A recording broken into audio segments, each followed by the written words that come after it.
Well, we're at West Gym, campus of Carleton College in Northfield, Minnesota. We're ready to jump back into the MIAC Conference as the Carleton Knights are hosting Hamline Pipers. Everybody along the scorers table here is reminiscing about a season ago when it looked like Hamline had the game in the bag, and Carleton came storming back and really kind of stole that one away. Well, actually, they didn't steal it away. Hamline kind of gave it away at the end of that contest. And it was just an amazing game. Everything had to fall perfectly for Carleton to win that game, as Hamline, with under 10 seconds to go, had a couple possession lead and ended up losing on a three-pointer at the buzzer by the Carleton Knights. Hamline comes into this matchup with a 5-5 overall record. They have the same record that Carleton does in the conference, 3-2. Carleton is 6-4 overall. The Knights are 3-1 here at home. They're 2-2 away, 1-1 on a neutral floor. The Hamline University Pipers come into this game 3-1 at home. They're 2-2 on the road and 0-2 on a neutral floor. So a couple of evenly matched teams. When you look at the statistics, Carleton averaging 72.7. Hamline averaging 70.3. Defensively, the Knights giving up 69.1. That's a little misleading. I say that because the last two opponents they played can really score. And the Hamline Pipers are giving up 68 points per game. Carleton coming off a loss. Last time we saw them at Bethany College in Mankato, they fell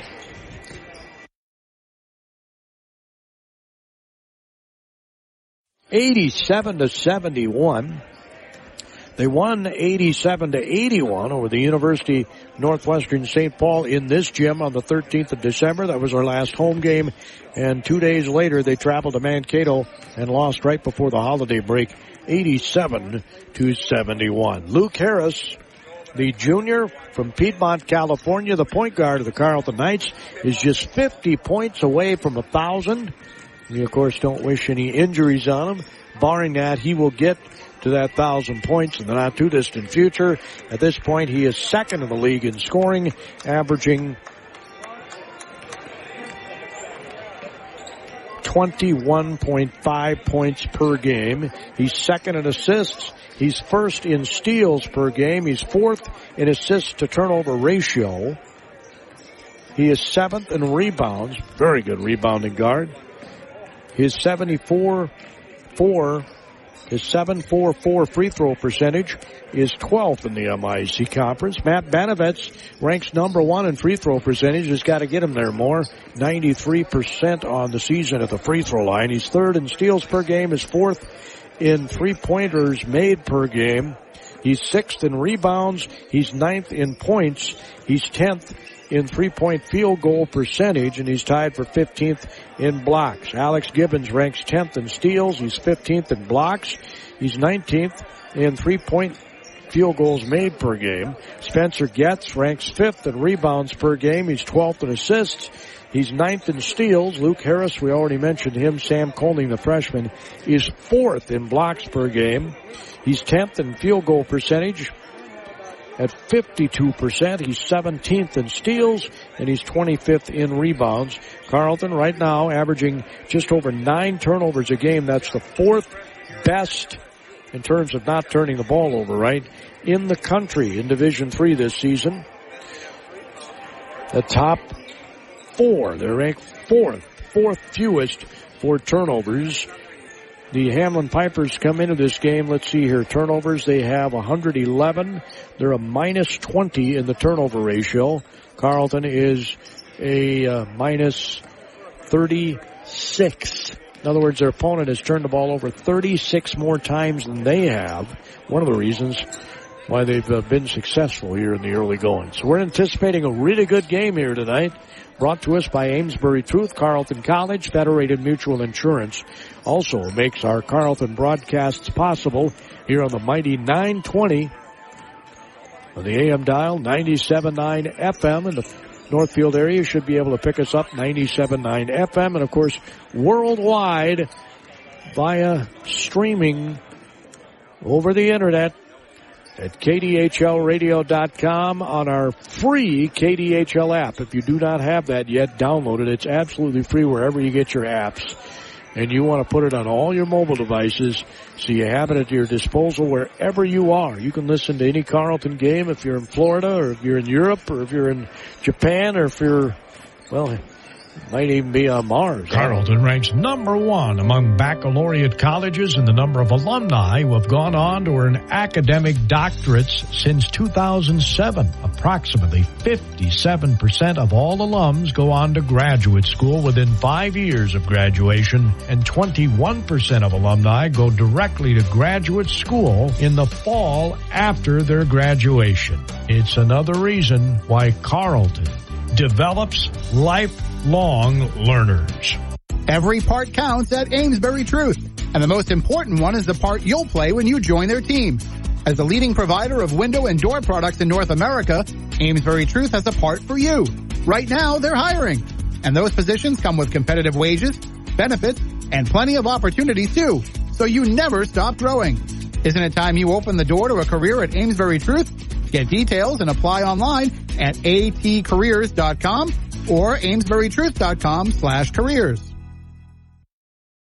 Elsewhere around the MIC conference tonight, the St. Olaf Olies are at home. They're hosting the league-leading St. John's Johnnies. St. John's is 6-0 in the MIAC coming into tonight. They're 8-3 overall. Gustavus is 5-0 in the league. They're 6-4 overall. Then Concordia, Bethel, Carleton, Hamline are all 3-2. St. Olaf is 3-3. McAllister is 2-4. Augsburg is 1-5. St. Mary's is 1-6. And St. Scholastica has not won an MIC conference game.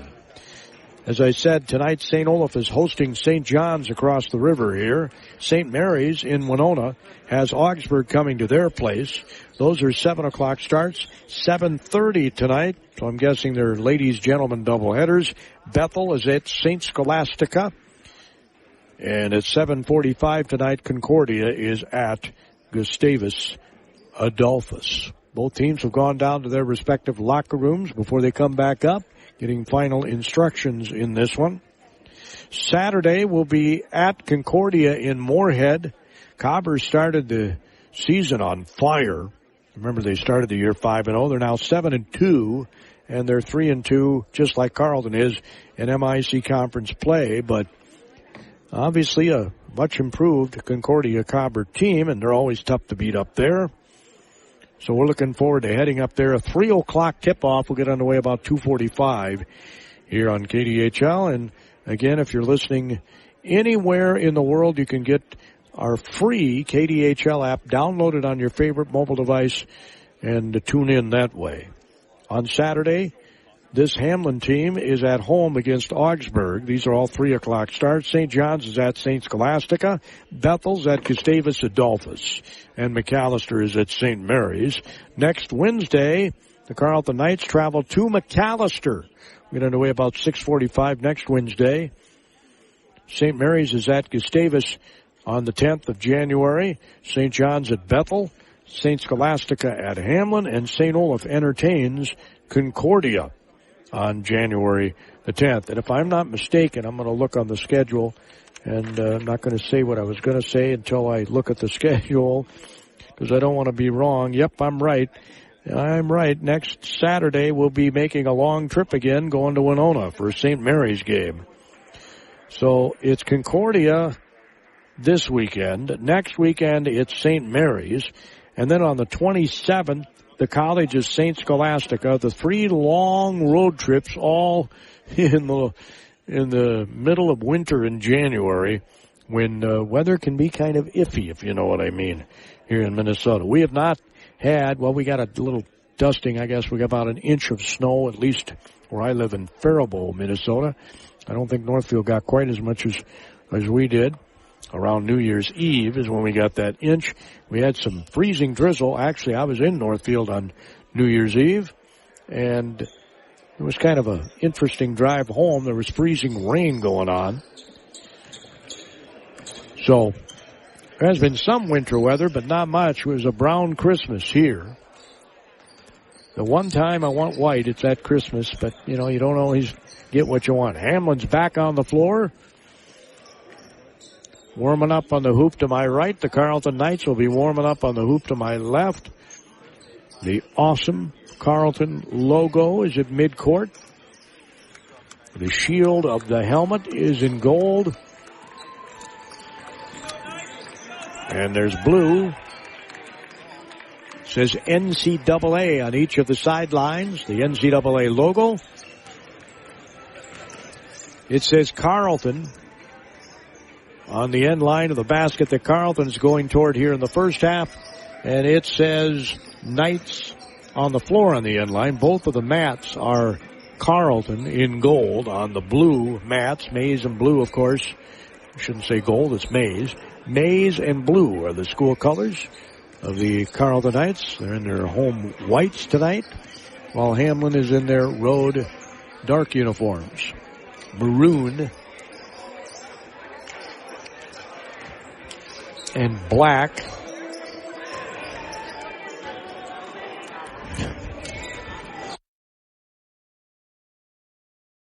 I think gray is officially part of their color scheme, but I don't see any. I guess you could call the outline of the numbers gray, as they are practicing on the hoop to my right. So let's see if these teams have got any rust from the layoff. I'm guessing they probably got back and have had at least one practice coming into this game. Guess I don't know that for sure.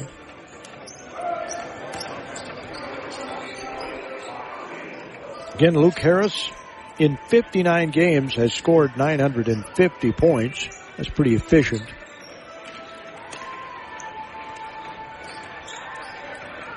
Hamline's leading scorer is Bradley Simperman. He has played in 8 games, started 8 games. He's averaging 30 minutes a game. 51% shooting for the field, 39% from trade land. He has 13 threes in 8 games. He is 37 of 48 from the free throw line. That's 77%. He averages 4 rebounds to go along with his 20-point per game average. He has fouled out a game. Has 8 assists in 8 games. 20 turnovers in 8 games. Has blocked 4 shots and had 4 steals. Austin Holt is their second leading scorer. He's started 9 games. Also shooting very well, 52% from the field. He's got 4 threes. He's 34 of 47 from the free throw line. And leads the team in rebounds with 9.3. He has 29 assists in his 9 games, 26 turnovers. He has 1 block, 16 steals, and is averaging 13.8 per game. Mick Worley, who has started 10 games, averaged 26 minutes a game, is averaging 10 points, or just under that, 9.8. He's averaging about 5 rebounds, and he's 19 of 24 from the free throw line. This Hamline team does a good job of attacking the rack. Tell that by looking at the stats. Carleton, just to give you an idea, has attempted 163 free throws in their 10 games. The Hamline University Vipers have attempted 189 in their 10 games. They have scored an average of 13 points per game at the free throw line, and the Carleton Knights have averaged just under 13 points at 12.6.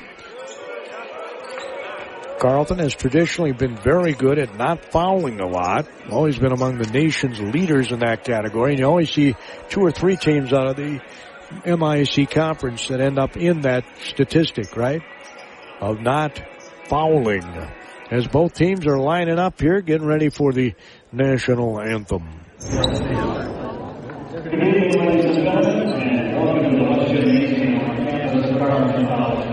Tonight is NCAA Division III basketball action as the Hamline Pipers take on the defending MIAC champion Knights of Carleton College.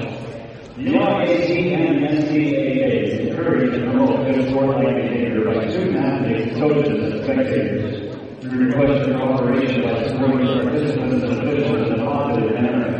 Profanity, racial, or sexist comments further intimidating actions directed at officials, student athletes, coaches, or team representatives will not be tolerated and are grounds for removal from this type of competition. The consumption or possession of alcoholic beverages or tobacco products are also grounds for removal and other disciplinary actions.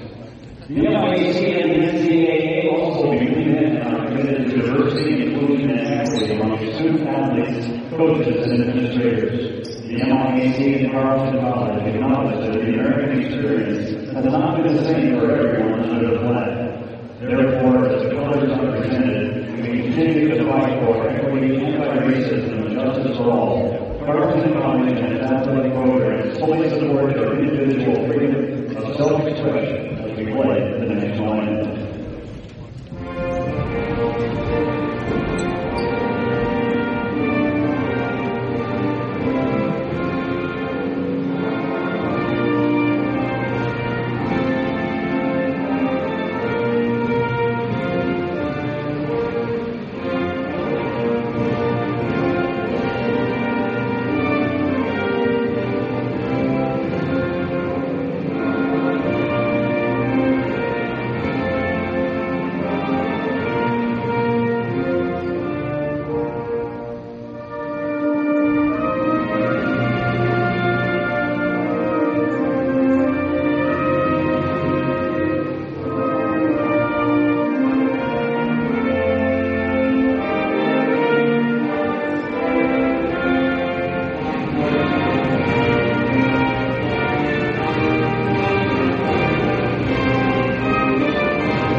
Students just got back to campus here. This was their first day of classes at Carleton. We got a pretty good crowd on hand.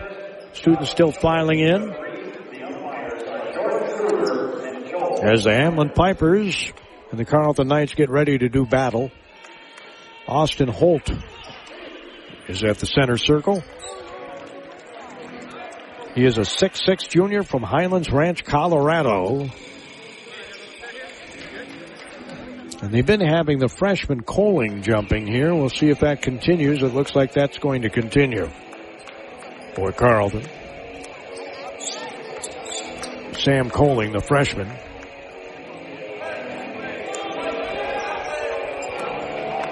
He's from Ann Arbor, Michigan. He's 6'5". The official steps in and we're underway. Tap controlled by Carleton. As Gibbons gets it to Luke Harris. The signal to play on his left hand, dribbles to his left, hands it off to Banavets across the floor. Gibbons gets it to Getz. Getz free throw line extended right. Coling went through the lane. Looked like he might have been open. Gibbons gets it in the corner now. 11 seconds on the shot clock. Gets it back out. The ball's deflected. 6 seconds. There's 5 seconds. 4, 3. They better hurry. Here it comes at the buzzer. Not a great possession there for the Knights. I don't know that that's the shot that they wanted. And we're a minute into the game. Hamline got the ball. Holt under the basket. Tries to go through a cutting man. There's a 3 at the top of the key, and that one's bang. Hit by Mick Worley, the junior, 6'6" from Shakopee, and it's 3-0 Hamline right out of the gate. As Luke Harris brings the ball up, looks to dribble penetrate, pass it in the corner. Here's a 3 left side. It's no good. Rebound taken down. 3 was taken by Gibbons. And Hamlin's going to come back the other way, and there's a in and out, back in again 3 by Worley, his second triple. And they're red hot to start the game here at West Gym. Luke Harris in the right corner. It's going to end up being Hamlin's ball. Up 6-0. Here's another 3 by Worley. It's an air ball. Rebound taken down by Hamline. Holt under the basket. Lost the handle on the ball. It's stolen away by Carleton. They've started stone cold here. As Harris dribbles to the top of the key. Hands it off. Takes a couple of dribbles. Uses up those dribbles. Gets it behind him to Banovets. Banovets will loop it in the lane. Gibbons fakes left. Goes right. Shoots the shot. Scores. About a 5-footer. And it's 6-2 as Carleton gets on the board. That's right, they get on the board. 17:43 to go in this first half. It's 6-2 Hamline Pipers. Here's another triple. It's no good. Rebound taken out by Luke Harris. Harris is off to the races. He's on that right wing. Passes it to Getz, who turns the corner and gets it back to Harris. Harris goes in the lane, loops it up off glass, and scores. He is so good at that. And a steal by Gibbons on the inbounds pass. Harris gets a layup. And all of a sudden, we're tied at 6. 3 field goals for Carleton and 2 threes for Hamline. And we're tied at 6. A couple of turnovers by Hamline already here early, and that's what killed him a year ago. Here's a triple left side. It's good. Man, are they red hot. As Sam Hoffman, the sophomore, 6'3" from Farmington, hit that one from darn near Dundas. As a handoff goes to Coling, the freshman gets it back to Luke Harris. Harris, the junior, dribbles a couple times left between the legs. I'll pass it on the left side. They go all the way back door to Getz, right under the basket. He scores.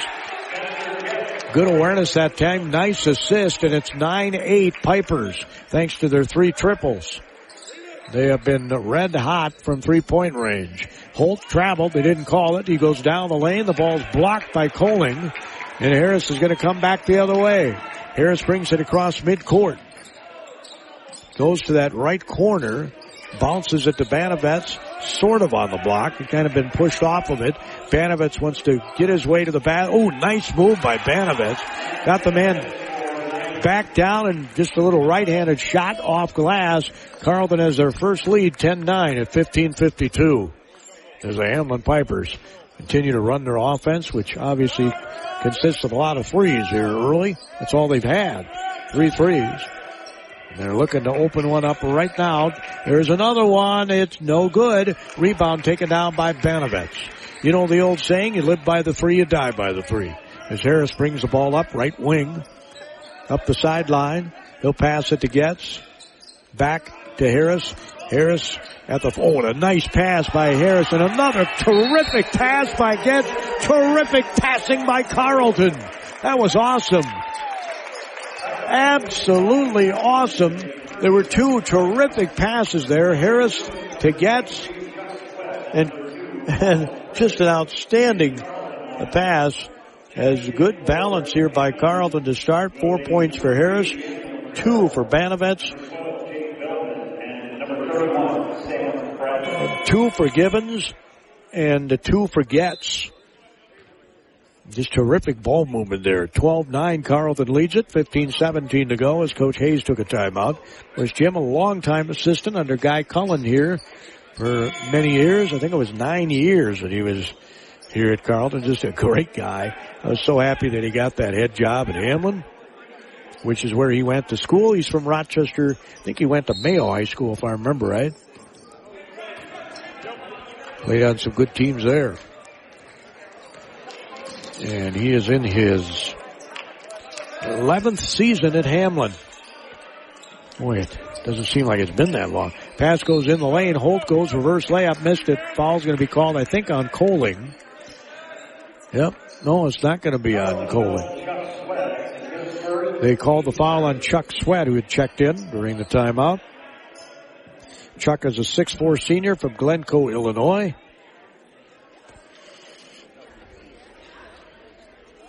So Hamline will inbound the ball under their own basket, down by 3, 12-9. And Carleton trying to ratchet up the defense here. In the lane, it travel. Another turnover.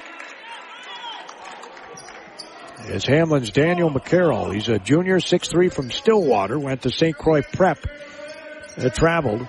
And the Hamline Pipers already have 3 turnovers. Gets it out front to Sweat. Dribbles to his right. He'll hand it off to Harris. Harris dribbles, bounces it out.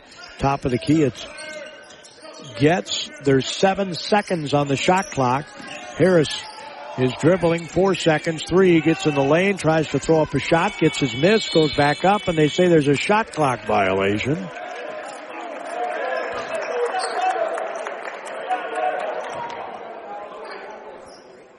So that was an empty possession for the Knights, 12-9. They roll in the ball this early in the game. As McCarroll brings it up. Passes it over to Bradley Simperman, the junior. It's been kind of quiet here early. Here's a picking of a pocket of Simperman. He was going to drive to the basket. Harris has it. Another turnover, the 4th one. Pass in the corner. Sweat's going to shoot the 3. It's almost banked in.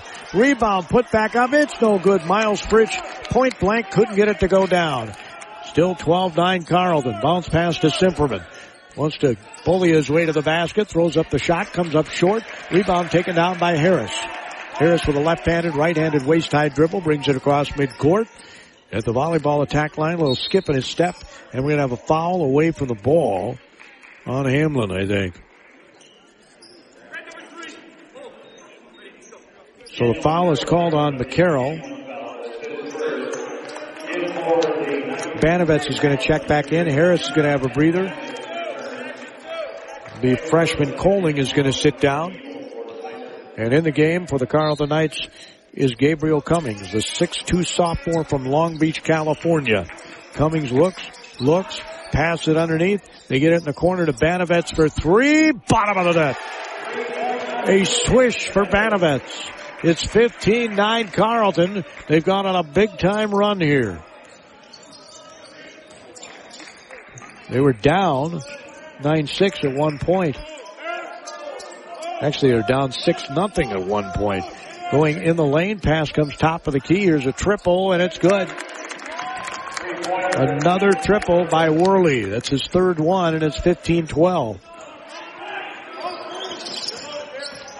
4-0 in points off turnovers Carleton here, and that's their 3-point lead there. Banovich looking to get to the basket. Lots of contact. Fadeaway is an air ball. It's saved in bounds off of Hamline. It'll be Carleton's ball.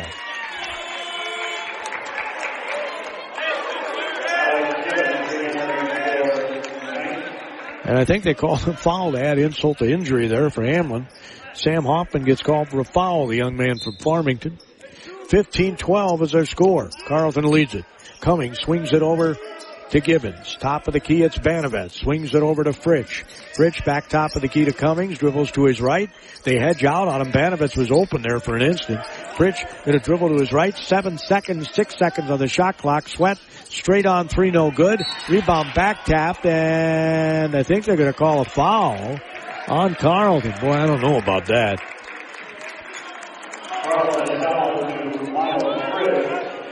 Miles Fritsch gets called for the foul. Both of them were in the air, extended, trying to tap the ball. And the official said he got him on the arm. So, again, left to right on your radio dial goes Hamline here in the first half. Here's another turnover. Banovets throws it ahead to Fritsch. Layup is no good, but he's fouled. Boy, oh boy, Hamline's got turnover-itis. That's their fifth one. As Fritsch will go to the free throw line, Carleton has just one turnover in this game. Fritsch is a 6'1" senior from Eden Prairie, Minnesota, and hits the free throw. There's number 2 on the back of his uniform. Carleton shooting 50% for the field, 44% for Hamline. As he missed the second one, Banovets gets the rebound, back to Fritsch. Fritsch gets it on the block. Gibbons goes under the basket, missed the layup. He thought he was fouled from behind, but no call, obviously, as Hamline brings the ball up. Looks like Texas Longhorns thrown by Ebel on the floor here. Brendan Ebel, the 6'3" sophomore from Farmington. They bounce it on the block. Quick move to the baseline. Gibbons shuts him off, and he still gets the layup. Does McCarroll. 16-14 Carleton. They were up 15-9. A blink ago. Here's a left-handed layup. Left side by Gibbons. Coach Hayes thought that there was a travel in there. As they swing it over to McCarroll for 3. Bang! Another one. That's their 5th 3. And it's 18-17 Carleton, up by a scant point. Here's Banovets. He'll shoot a 3. Bang! It's good. So Banovets hits his second triple, and it's 21-17.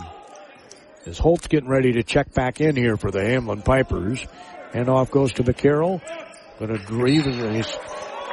Oh my, they call a foul on Gibbons. He was kind of careless with the ball there, and they call him for a foul. Colling's gonna check back in. Fritsch is gonna sit down. Sweat's gonna sit down.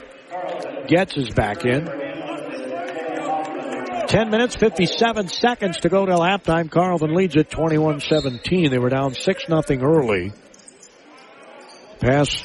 Holt back in the game for Hamline. Will hand it off to Simperman. Dribbles to his left. Pass on the right wing. They look to dribble penetrate.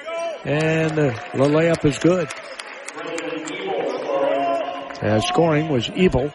He's from Farmington, 6'3" sophomore. Brendan Ebel. Cummings has the ball for Carleton. Dribbles to his right.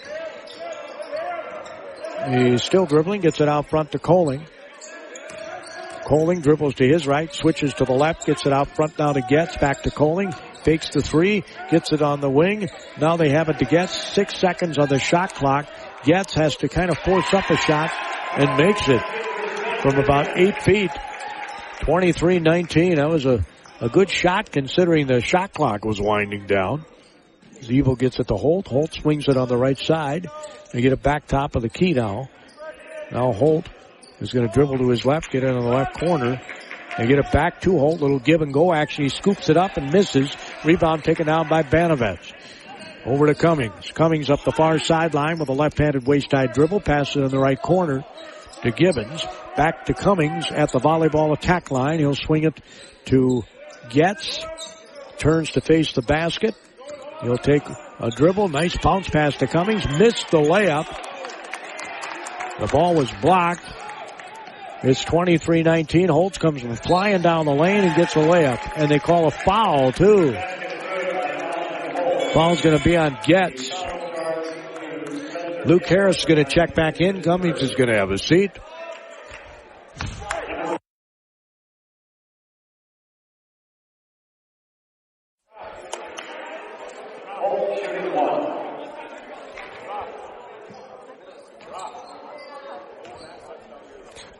Dominic Dossman is in for Hamline as the free throw makes it a 3-point play, and the Knights have a 1-point 23-22 lead as Luke Harris brings the ball up, bounces it to Gibbons. He'll hand it off to Colling.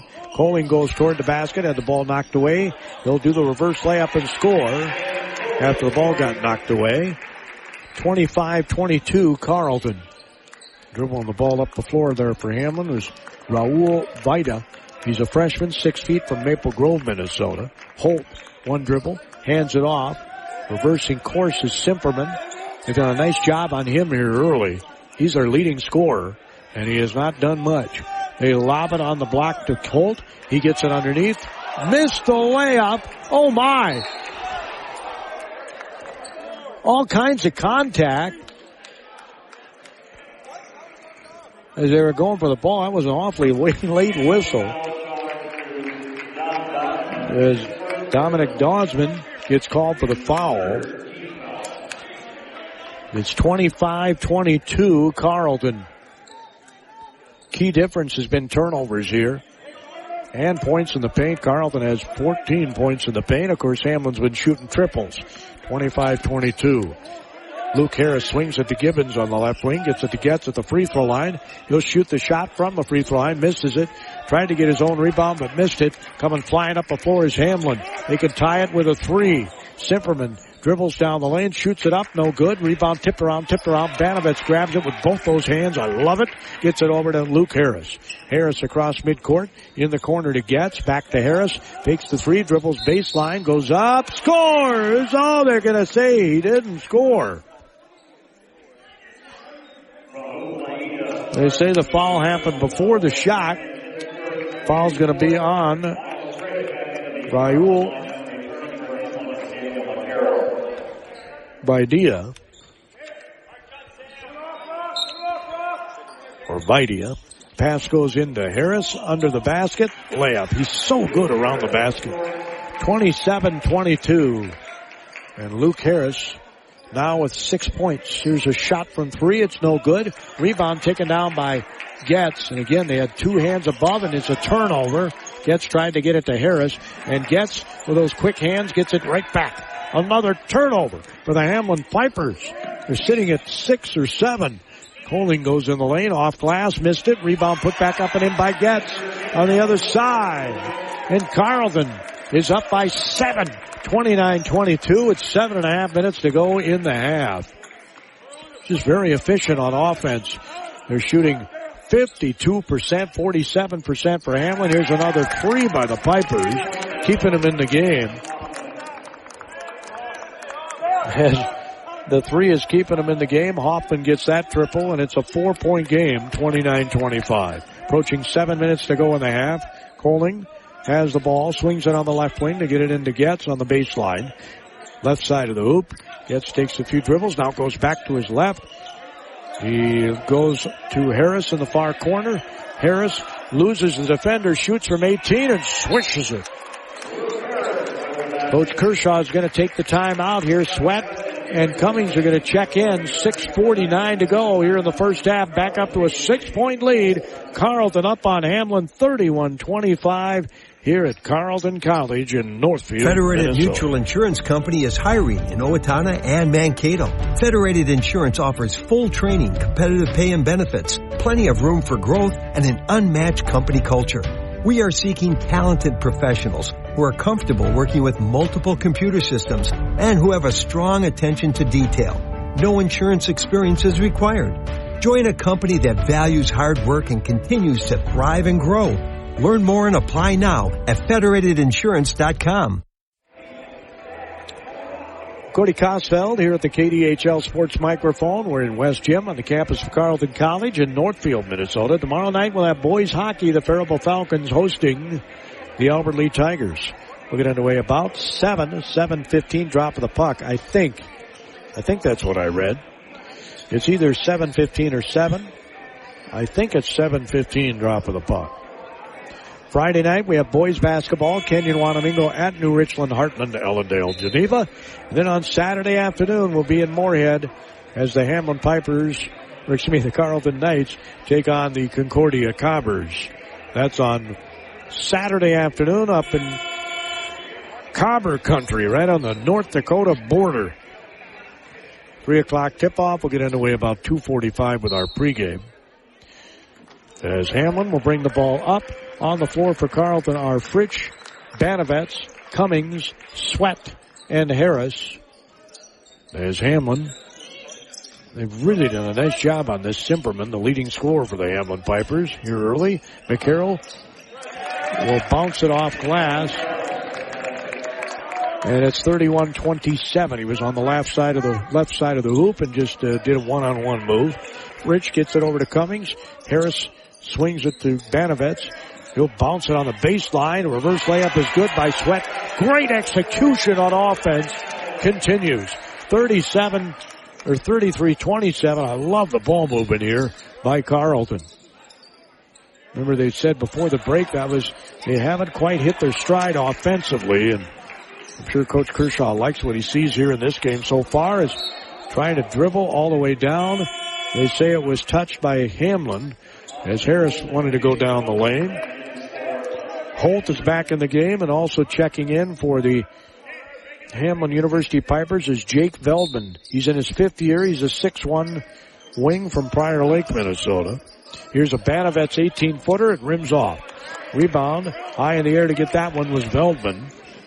Veldman pass it left side. A 6-point Carleton lead right under the basket. Scoring is Worley.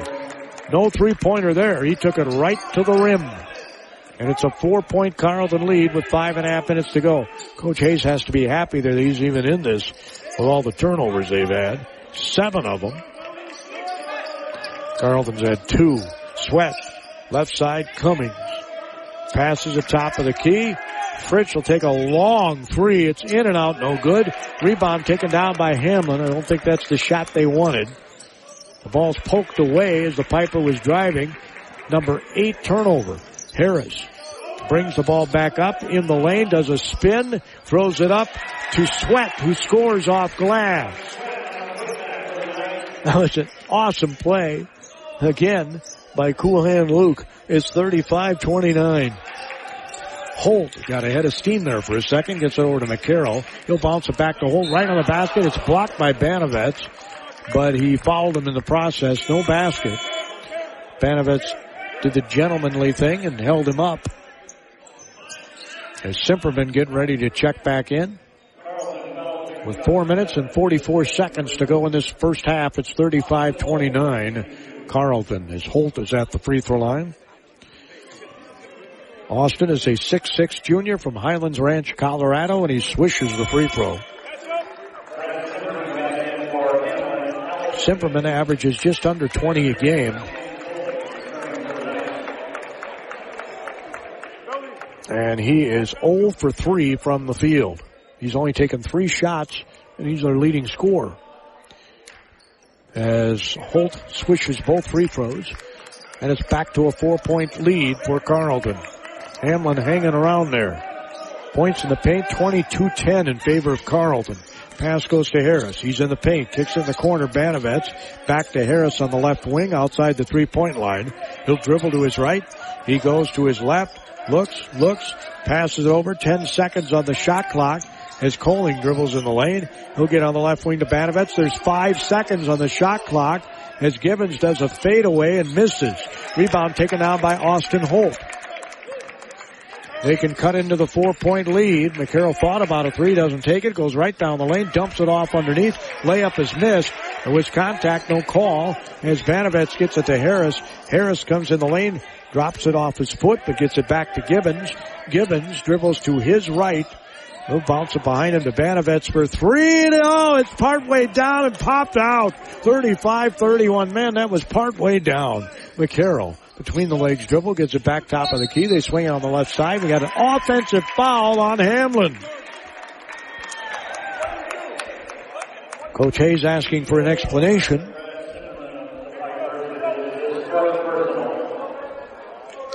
I think they called a hook. It's 3 minutes and 42 seconds to go here. 9 turnovers for the Pipers. It's amazing they're only down by 4, to be honest. Banovets, they didn't have all those 3s, they wouldn't be. Gets, will hand it off to Banovets. He'll shoot it and miss it from 18. The ball's tipped out to Coling. Now Harris will go in the lane, scoops it up, misses, but he's fouled, I think, by Austin Holt. But we'll see. It is. It's on Austin Holt. So Luke Harris will head to the charity stripe.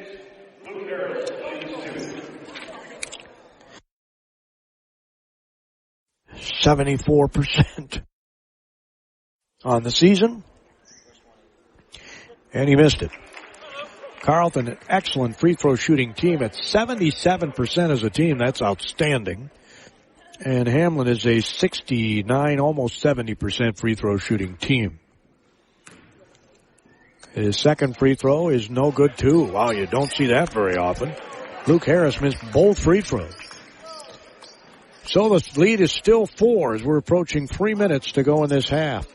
Hamline has the ball left to right on your radio dial. Austin Holt, top of the key, gets it. They swing it in the corner. Simperman, who still has just 3 shots, gets it on the left wing. Going in, shots up, off glass, and scoring is McCarroll. And it's a 2-point game with 2:50 to go. Like I said before, Coach Hayes has to be happy with those 9 turnovers to be only down by 2. Banovets gets it out to Harris. Now they have Getz with it. Free throw line extended left. Harris thought about a 3, gets it to Getz, spins in the lane, and he'll get fouled, and I think Holt just got another one. No, they didn't call it on Holt.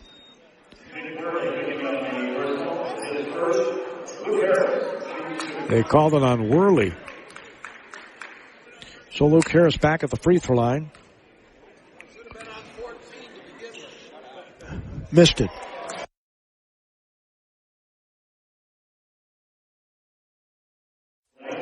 Luke has 8 points to lead Carleton scorers, and he has missed 3 free throws. As he'll have another here. Made that one. 36-33, a 1-possession game with 2:29 to go in the half. Carleton has just 2 turnovers, 9 for Hamline, and it's a 2-point game. Pass goes into Holt. The foul's going to be called on the freshman Coling, trying to deny Holt the ball. 2 minutes, 21 seconds to go. There's 21 seconds to go on the shot clock. 9-0 in points off turnovers, Carleton. Pass goes in the corner. Hamline, Holt, hands it off to McCarroll, dribbles to his right, then to his left, and they double team him and steal the ball away. Luke Harris comes up, and it's knocked away from behind by the young man who turned the ball over on the other end. That's Veldman. Turnover number 10 for Hamline. Like I say, for them to be in a 1-possession game with 10 turnovers and 9-0 points off turnovers is kind of amazing. Getz out front, Banovets. He'll hand it off to Harris. Gets it back to Banovets for 3, and it's no good. Rebound taken down by Simperman for Hamline. Carleton's gone cold after being very efficient for a while. Simperman gets it back out front. Holt swings it on the left side. They get down on the baseline. He turns to spin, and they're going to call a foul on Miles Fritch. McCarroll was trying to go baseline, and Fritch was trying to shut him off, and they call him for a foul. 36-33 Carleton. Hamline can inch ever closer here if McCarroll can hit these free throws. He's a 50% free throw shooter, and he missed the first one badly. Barely grazed the rim. 36-33. Harris has the ball, dribbles right, then left. Well, they let a lot of contact go on. And the freshman, Coling, hits a triple to make it 39-33. Big bucket there. 90 seconds to go in the half. Holt swings it on the left side. Simperman gets the ball, can't catch it. It was thrown really hard. It's another turnover. Harris is going to shoot a 3. It's no good. Rebound Banovets. He's going to go back up off glass and score. Minute 15 to go. It's an 8-point Carleton lead, their biggest of the night. Boy, this was a couple-point game just a moment ago. Velman gets it out. Simperman. They've really done an outstanding job on him. As Velman goes top of the key, they get it back on the right side to McCarroll. Holt gets it back to McCarroll for 3. Bang! It's another triple. And that's keeping them in this game, 41-36. Hamline Pipers have 7 threes and 11 shots. As pass goes on the left wing. Getz rifles it in the corner. Fritch for 3. In and out. No good. Rebound taken down by Simperman. A 3 would make it a 2-point game. 30 seconds to go. Holt has it. He'll bounce it on the block. Simperman, or not Simperman, but Nick Worley scores right under the basket. And guess what, folks? It's a 3-point game again. It was 8 a blink ago. 15 seconds to go. They're going to go for the last shot here. There's 10 seconds now to go. As Luke Harris has the ball in his right hand, now switches to his left. And Coling might have turned his ankle as Harris throws up a shot. The official stops. Oh, there was a foul on Holt. So Coling's going to come out here, the freshman. And he's limping badly as he comes off. So Gibbons is back on the floor as the freshman will get some ice on that baby right away. As Harris is at the free throw line where he struggled a little tonight. Swishes the first one. Luke with 10 points. We said earlier he averages about 21. And he made them both. 5-point lead, 2.8 seconds. They let him dribble most of the floor. He didn't get the shot off in time, and he made it. And that is the first half, 43-38. 43-38 is your score at halftime. Carleton Knights on top of the Hamline Pipers. So check out the MIAC scores if they're reported on the MIAC scoreboard during our Federated Insurance halftime report, which is the Carleton next. College academic environment is undeniably rigorous and challenging, but it's also uniquely supportive. Instead of competing, students embrace a spirit of collaboration. Unlike most colleges, Carleton has 3 10-week terms per academic year: fall, winter, and spring, which allows students to focus more completely on their classes. Another way that Carleton develops leaders. Carleton College is committed to providing a true liberal arts education, a curriculum that challenges students to learn broadly and think deeply. Instead of training for one narrow career path, Carleton students develop the knowledge and skills to succeed in any walk of life. Carleton students learn critical thinking, problem solving, use creativity and effective communication, tools to transform a collection of facts and figures into a way of understanding the world. Well, let's see. In the second quarter, if you're interested in some women's scores, in the second quarter, no, now the scoring is changing on my scoreboard even as I speak. The fourth quarter is about to begin. Gustavus leads Concordia 64-60 in St. Peter. Those are a couple of titans on the women's side. Second quarter, about 7 minutes to go. 19-12 Bethel over St. Scholastica up in Duluth.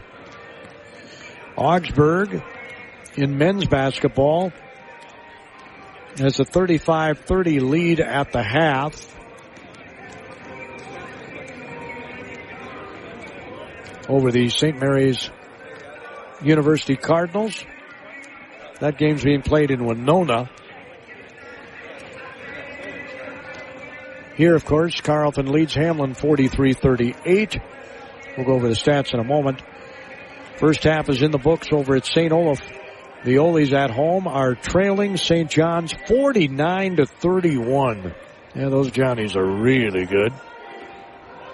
Cooper Vaughn hit a three-pointer for the last shot of the half. He has 13 points in the first half for the Johnnies. Women's basketball score in the second quarter, 3 minutes to go. Augsburg over St. Mary's 22-18.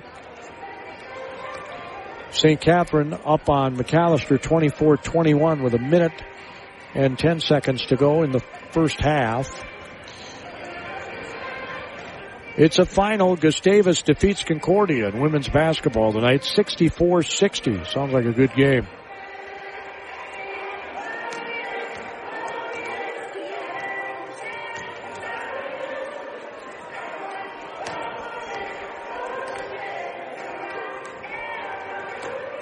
So again, our score here is 43-38 Carleton. We'll go over the team stats first.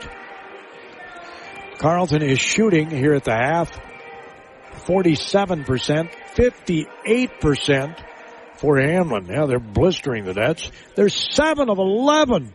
That's almost 64% from three-point range. Carleton is 3 of 11 from Treyland. Knights are 4 for 8 from the free throw line. That obviously is not good. 3 for 4 is Hamline.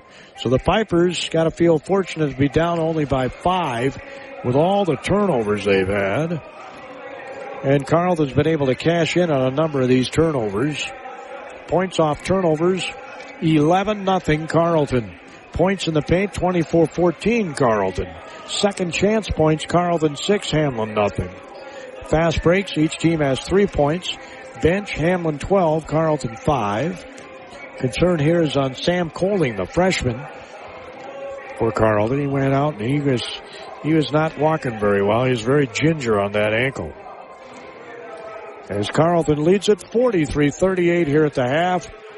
Rebounds 15 for Hamline and 16 for Carleton.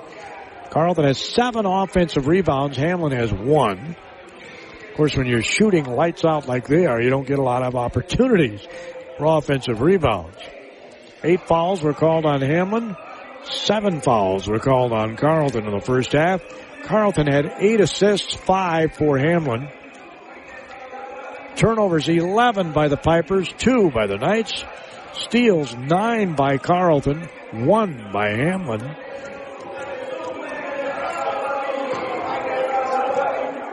So those are some of the team statistics.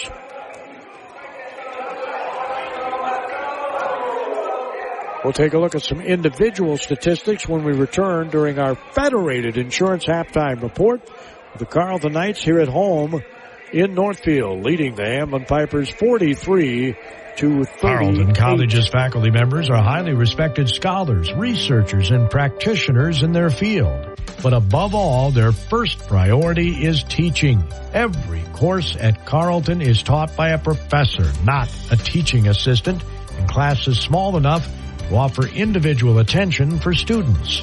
A student-to-faculty ratio of 9-to-1 ensures Carleton students have plenty of opportunity for interaction with their professors.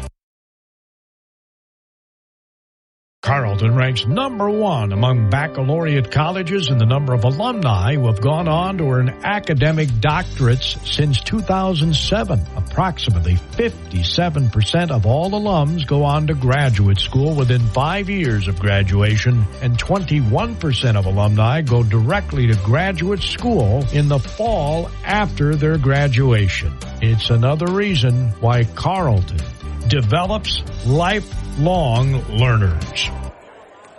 Well, here at halftime, here are your individual statistics. I'll go over Hamline first.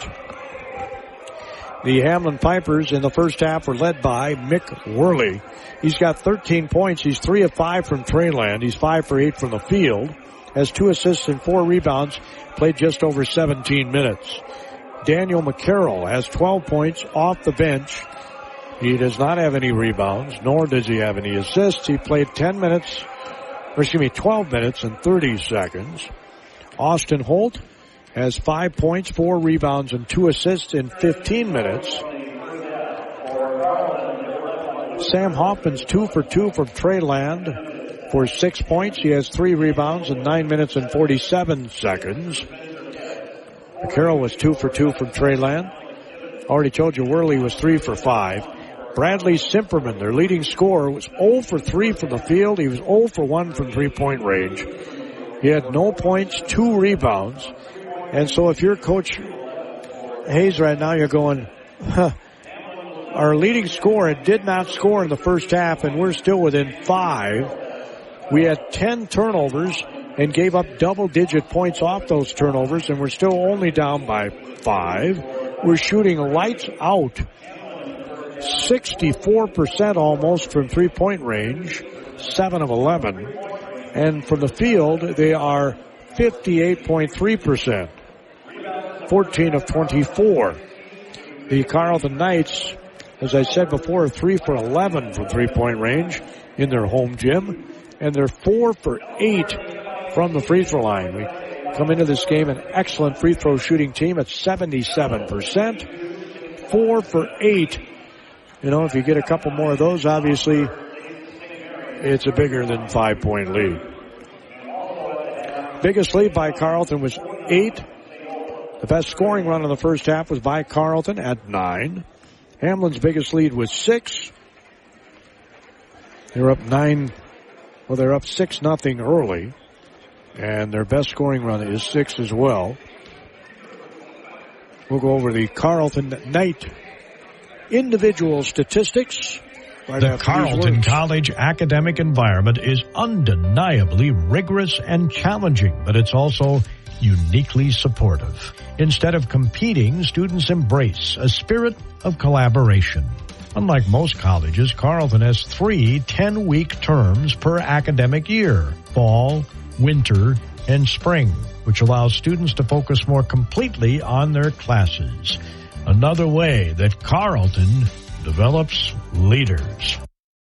Since the turn of the century, Federated Mutual Insurance Company and many of our employees have called Owatonna home. We work hand in hand with our neighbors through giving, volunteering, and focusing on community initiatives. We invest in this community because we love to see opportunities and advancements, such as the new high school and the downtown developments. We enjoy seeing the citizens of our great community continue to grow and thrive. And above all, we are proud to be part of Owatonna's rich history and all that Owatonna has to offer.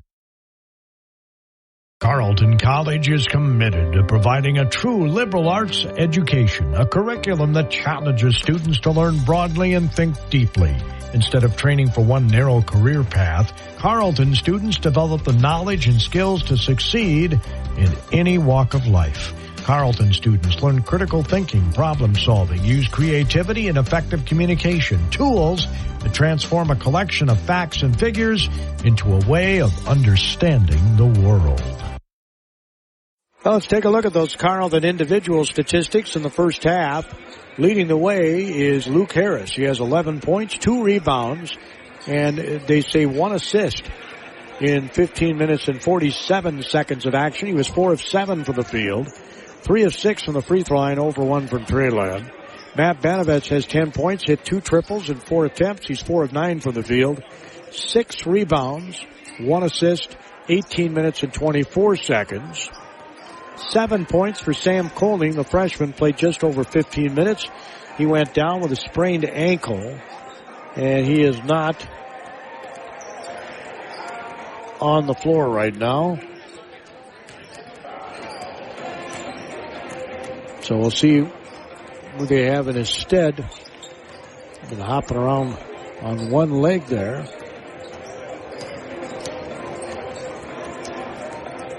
Well, looks like he had to jump up and down on one leg, I think, to show the coaches he could go.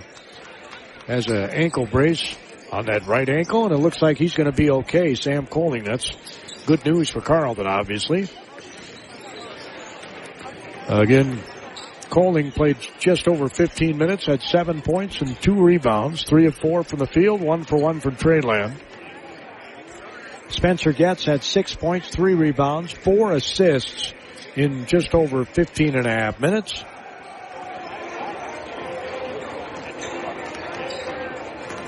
Alex Gibbons had 4 points. He did not have a rebound. He played just over 12 minutes, was 2 for 5 from the field, 0 for 1 from three-point range. Miles Fritsch off the bench played 10 minutes and 14 seconds, 0 for 3 from the field, 0 for 2 from Treyland, 1 for 2 from the free throw line. 1 point, 1 rebound, 10-14. Chuck Sweat had 4 points on 2 of 4 shooting. He was 0 for 1 from Treyland, had 1 rebound in just over 6.5 minutes. Gabriel Cummings played 6:24. He was 0 for 1 from the field, had 1 assist in his time on the floor. Hamline is 7 of 11 from three-point range. Carleton is 3 for 11. Hamline is 14 of 24 from the field. Carleton is 18 of 38. They got all those extra possessions because of turnovers by the Hamline Pipers. I'm sure Coach Hayes told his team, if we cut down on our turnovers, we're going to win this game, no problem. if we shoot like we shot in the first half. Carleton will be going left to right on your radio dial. The Hamline Pipers right to left. We'll have that second half in 97. Carleton ranks number 1 among baccalaureate colleges in the number of alumni who have gone on to earn academic doctorates since 2007. Approximately 57% of all alums go on to graduate school within 5 years of graduation, and 21% of alumni go directly to graduate school in the fall after their graduation. It's another reason why Carleton develops lifelong learners. Every part counts at Amesbury Truth, and the most important one is the part you'll play when you join their team. As the leading provider of window and door products in North America, Amesbury Truth has a part for you. Right now, they're hiring, and those positions come with competitive wages, benefits, and plenty of opportunities too, so you never stop growing. Isn't it time you open the door to a career at Amesbury Truth? Get details and apply online at atcareers.com or amesburytruth.com/careers. Well, we get ready to start the second half here. The Hamline Pipers and the Carleton Knights. Carleton up 43-38, primarily because of points off turnovers. 11-0 for Carleton. Points in the paint, 24-14. Keeping them in the game is the three-point shot by Hamline. And they're shooting overall. I mean, they're shooting 58% for the field, while Carleton is shooting 47%.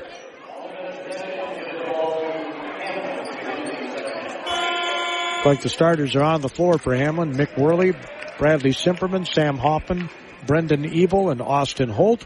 For Carleton, it's Spencer Getz, Alex Gibbons, Sam Coling, Matt Banovets, and Luke Harris.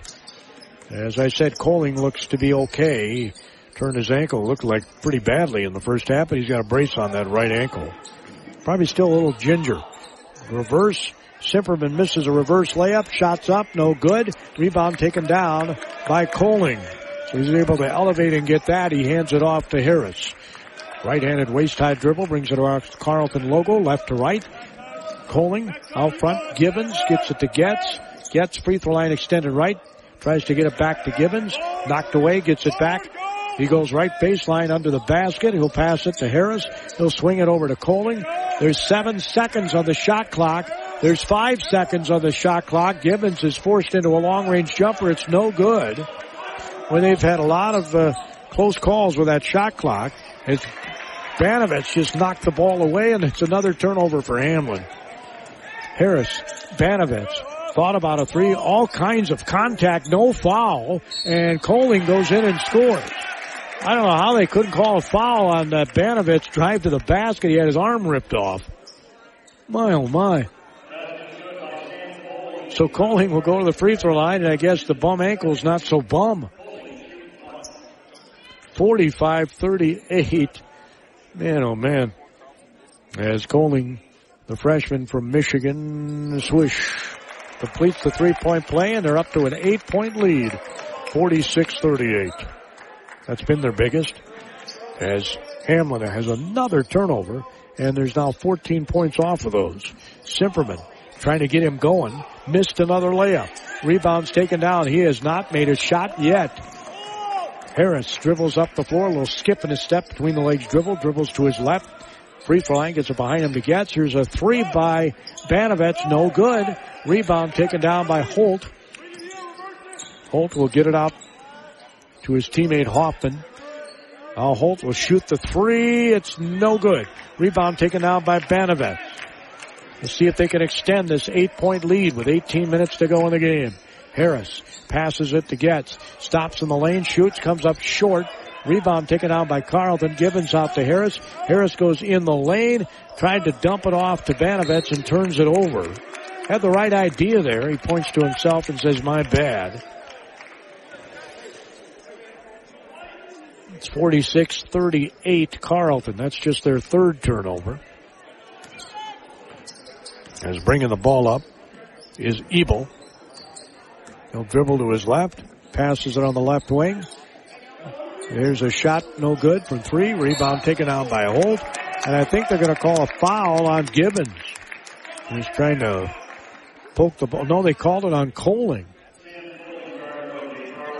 So Coling gets called for his second foul. He's got 10 points. Harris has 11, and Banovets has 10. Great balance here by Carleton. Pass goes on the left wing. They get it back to Holt. Now top of the key. Evil dribbles left side of the lane. Is shut off. Gets it back out front to Holt. There's 11 seconds on the shot clock. Simperman, they're still trying to get him going. He missed another layup. Rebound taken down by Banovets. And Harris was bringing the ball up the floor. And they're going to call a foul on Ebel, who tried to take a charge. And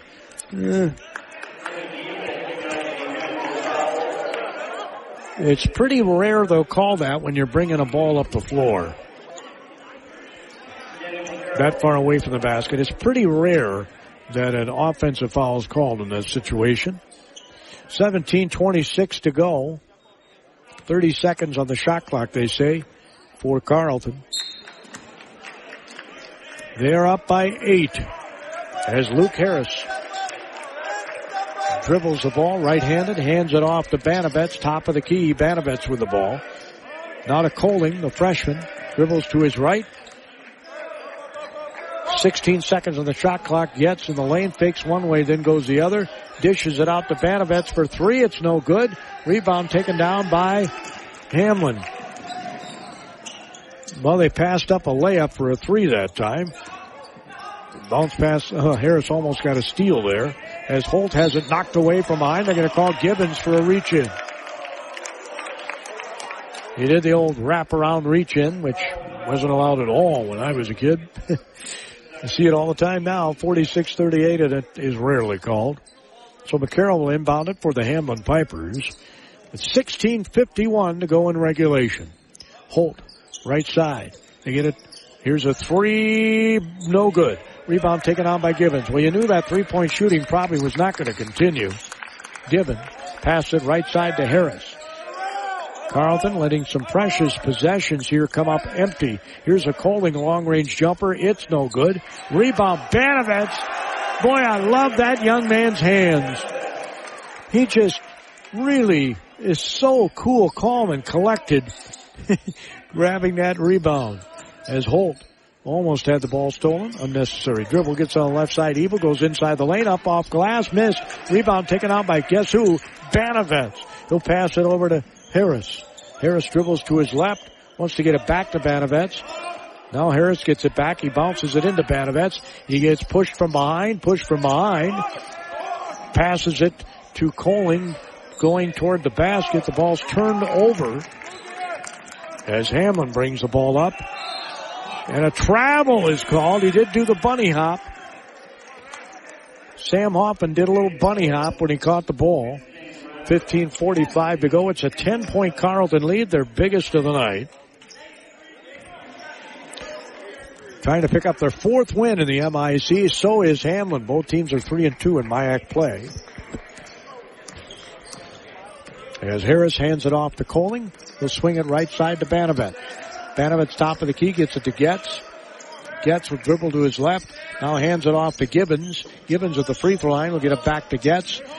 Goes baseline left side, then goes right side of the hoop. It scores off glass.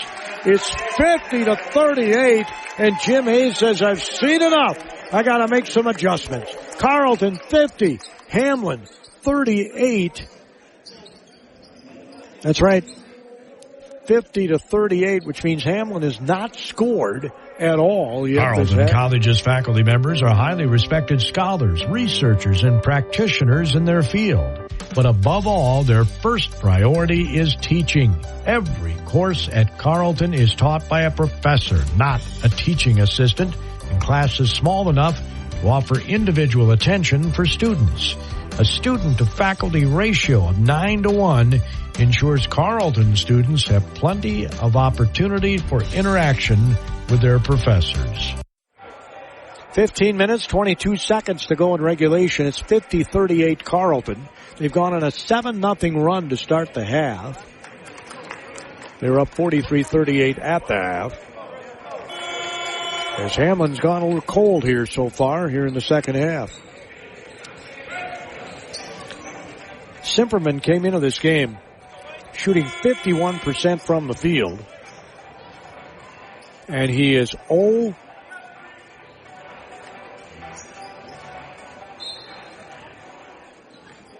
for 6 from the field tonight. He has not scored a single point, and he averages almost 20 a game. Holt swings to the left side. Ebel. Back to Holt. Back to Ebel. Guarded by Gibbons. Pokes at the ball. Gets it back out front to Holt. The free throw line. Spins. Gets it out top of the key for 3. Bottom of the net.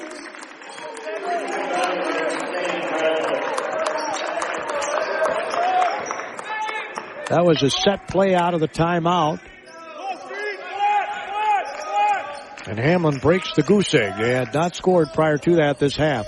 Gets in the lane. Gets it over to Coling. Coling will get it back to Harris. Carleton had really good baseline action in this game, and Harris gets tripped as he's, oh my, they say he stepped out of bounds. He got tripped.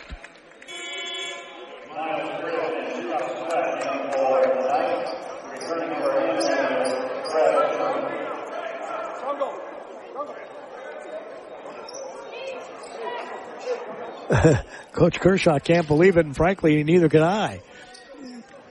It's 50-41. Man, oh man. That's kind of brutal. As Holt swings it right side to Simperman. And almost a steal by Banovich. Holt will pull up and take a 3, and he almost banked it in. Rebound's taken out by Banovich. Gets it over to Harris. Ended up being off the side of the backboard. Harris dribbles to his left. Gets it back to Getz. He'll hand it off to Banovich. Thought about the 3. Decides against it. 16 seconds on the shot clock. Sweats in the game now for Carleton. He'll bounce it. There's 10 seconds on the shot clock.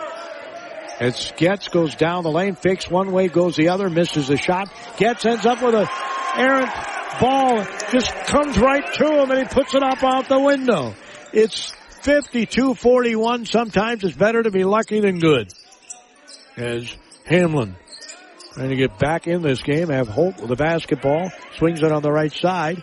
Worley had a bunch of 3s in the first half. Here's a turnaround jumper. It's no good. Simperman cannot buy a basket. He's 0 for 7 as Harris brings the ball up the floor. Skipping his step. Passes it to Banovich. Hands it off to Harris. Harris thinks about the 3. Does do it. We have a blocking foul on Hamline.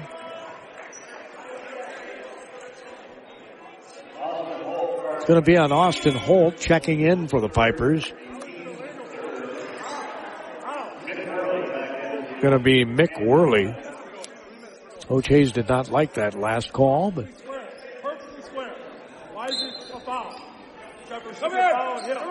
so Getz takes one dribble, passes it over to Banovich. Banovich will dump it back to Getz. Boy, I love the baseline action here by Carleton. Get these little 2, 4, 5 footers. It's 54-41. Simperman. I'm kind of surprised that Hamline hasn't gone to his zone to stop that baseline stuff that Carleton's running here. Looking to dribble, penetrate. Again, a little bully ball. Shots up off glass, no good. And we're going to have a foul called on Carleton. You can lower your shoulder into the defender on your way to the basket, but you can't touch the guy. 12 minutes, 54 seconds to go. At the free throw line is McCarroll. It's a 13-point Carleton lead.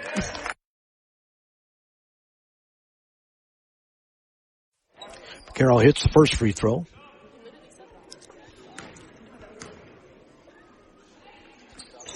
And he rings in the second one.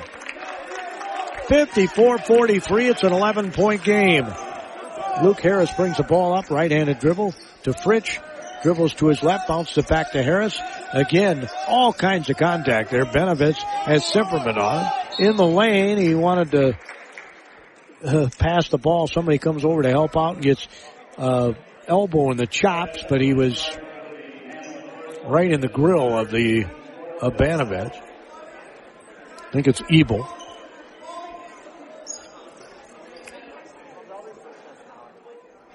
No, it's Veldman. Veldman got the elbow to the chops, and I don't know what they're talking about here, but the official is talking to Chuck Sweat. Carleton will inbound it underneath their own basket with 20 seconds on the shot clock. 12:41 on the game clock. Harris lobs it into Banovich, chases it down to the volleyball attack line. Carleton left to right on your radio dial. Harris between the legs dribble. It's a screen for Banovich. He'll pass it out top of the key to Getz.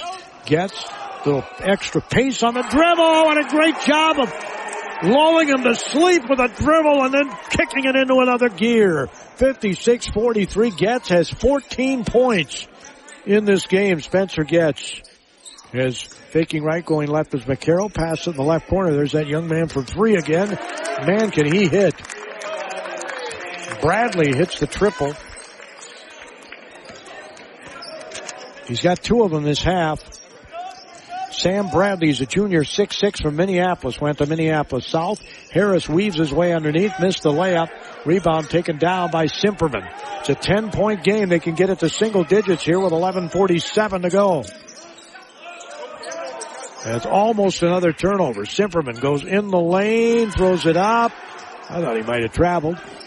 He missed another shot. Getz passes it left side to Harris. Out front to Fritsch. He'll swing it over to Banovets. Banovets bounces it on the baseline again. Oh my, Banovets was wide open underneath. They didn't see him. Fritsch, three, no good. Rebound, Banovets back up, and he's fouled. Matt Banovets. Oh my gosh, did they call a foul on Banovets? Coach Kershaw, I thought his head was going to hit the ceiling. He jumped so high. That's an unbelievable call.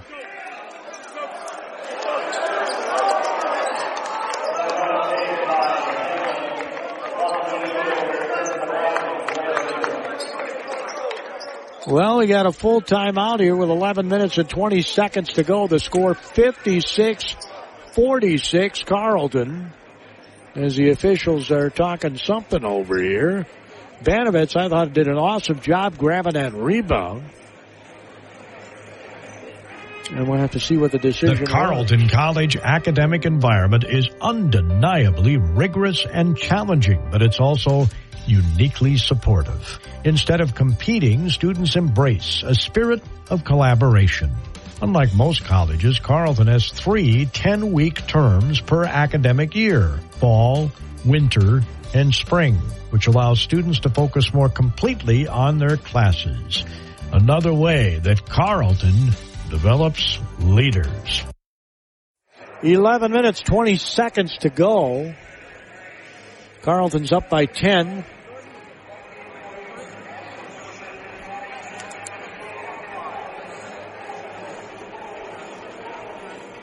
Their largest lead has been 13. It looked like they were going to pull away.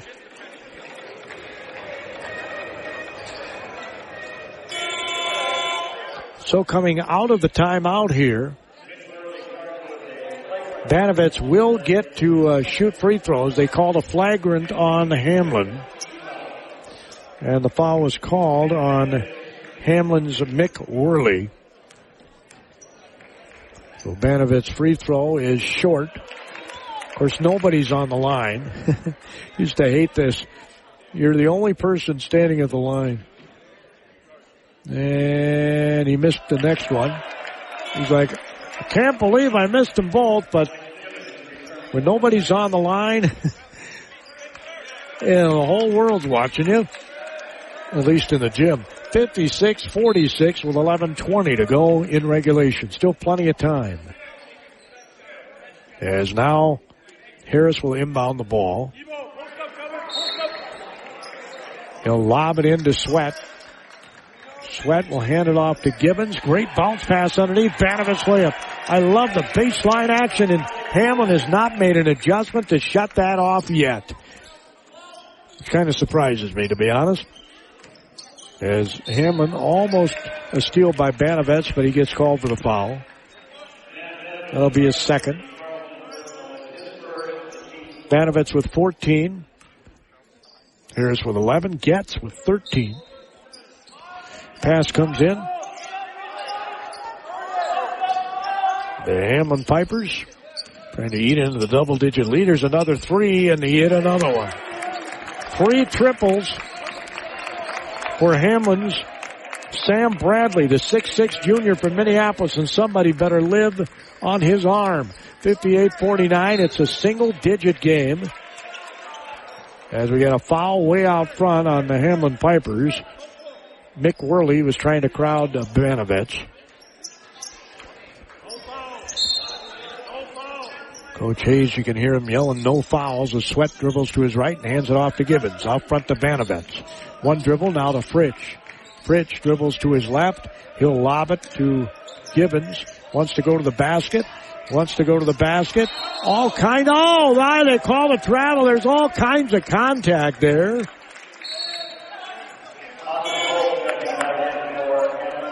So it ends up in a turnover by Carleton. Man, oh man. All kinds of contact.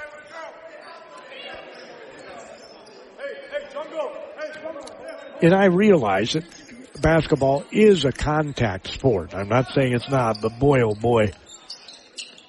The stuff they let them do these days is amazing. Holt, top of the key, swings the left side. They bounce it to McCarroll. He's guarded by Fritsch.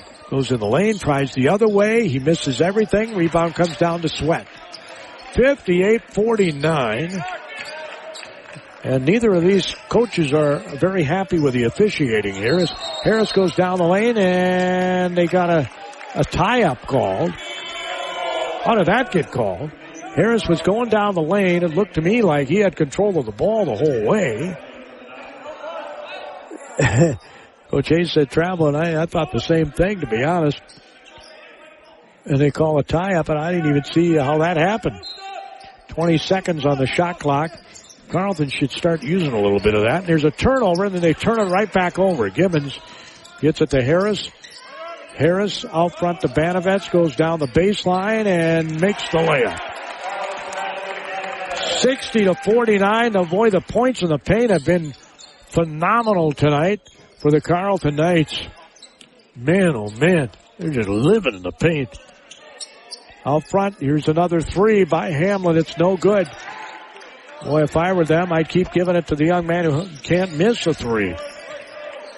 That's not knowing who your hot shooter is. Harris dribbles to his left, hands it off to Coling, the freshman who went down with a sprained ankle in the first half, but has played this half quite a few minutes, and Gibbons did travel. He shuffled the feet. With 9 minutes and 14 seconds to go in regulation, it's 60-49, and Hamline just hanging around here. 40 points in the paint for Carleton. 40. I really am shocked that Hamline has not gone zone to shut down that baseline stuff. Here's baseline stuff for them. McCarroll scores.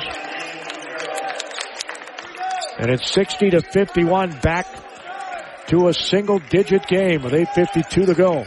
Plenty of time. Harris dribbles to his left. He'll bounce it to Banovich. Banovich wants to go to the basket. He'll be he'll be fouled by Sam Bradley, the 6'6 junior. That's his first. Banovich will go to the free throw line. He missed two and there was nobody on the line. We'll see if he makes these.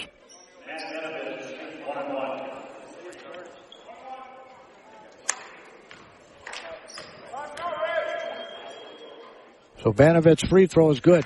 I told you, it makes a difference when there's nobody on the line, man.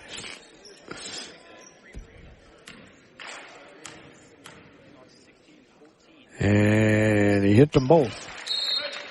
So back up to an 11-point lead for Carleton. 8 minutes, 43 seconds to go. As the Knights going to take a timeout. Leading 62-51. I think that's a good timeout by Coach Kershaw. They got some baseline action of their own that last time, and he wants to make sure that doesn't happen Since again. the turn of the century, Federated Mutual Insurance Company and many of our employees have called Owatonna home. We work hand in hand with our neighbors through giving, volunteering, and focusing on community initiatives. We invest in this community because we love to see opportunities and advancements, such as the new high school and the downtown developments. We enjoy seeing the citizens of our great community continue to grow and thrive. And above all, we are proud to be part of Owatonna's rich history and all that Owatonna has to offer. 18 points off turnovers for Carleton, kind of the key stat in this game. They're up 62-51.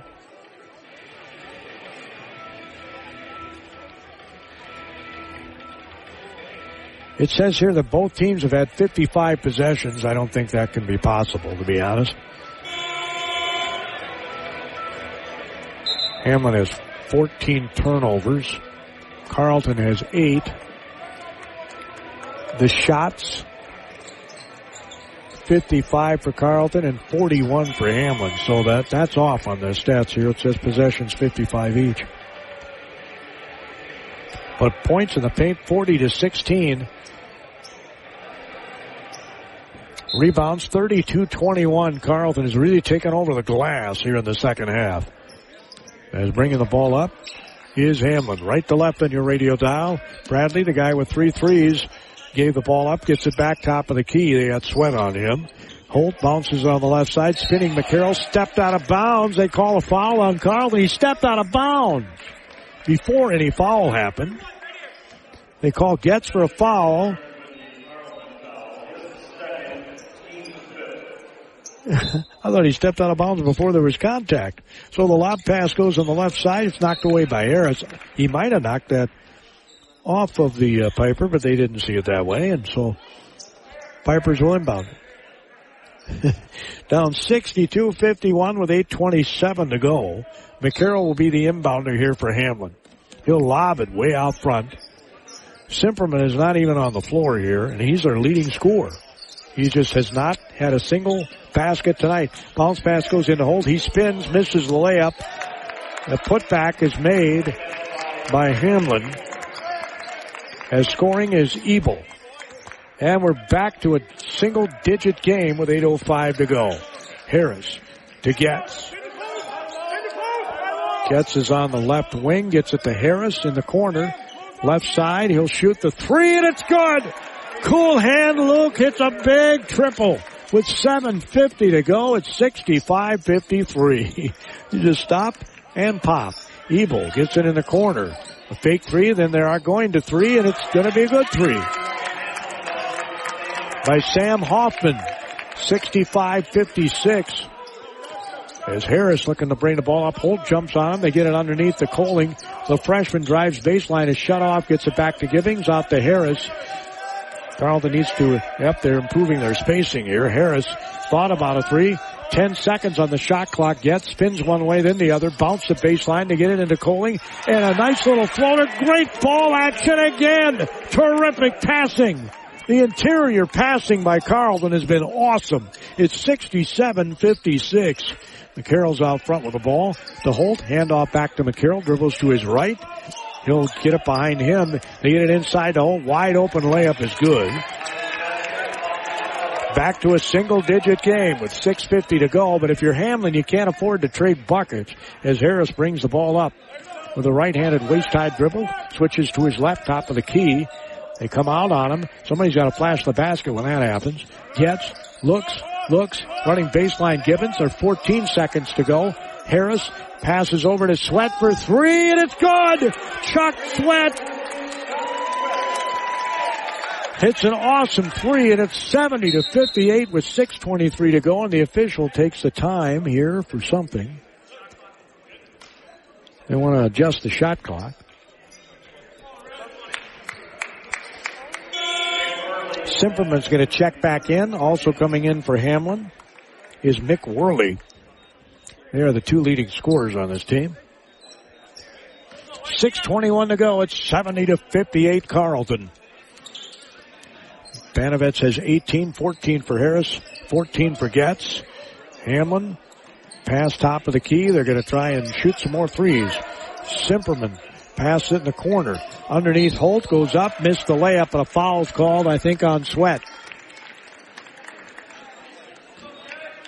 And it is. That's the worst thing you could have happen if you're a Carleton fan. The clock is stopped and they can eat into the lead. As Holt missed the free throw.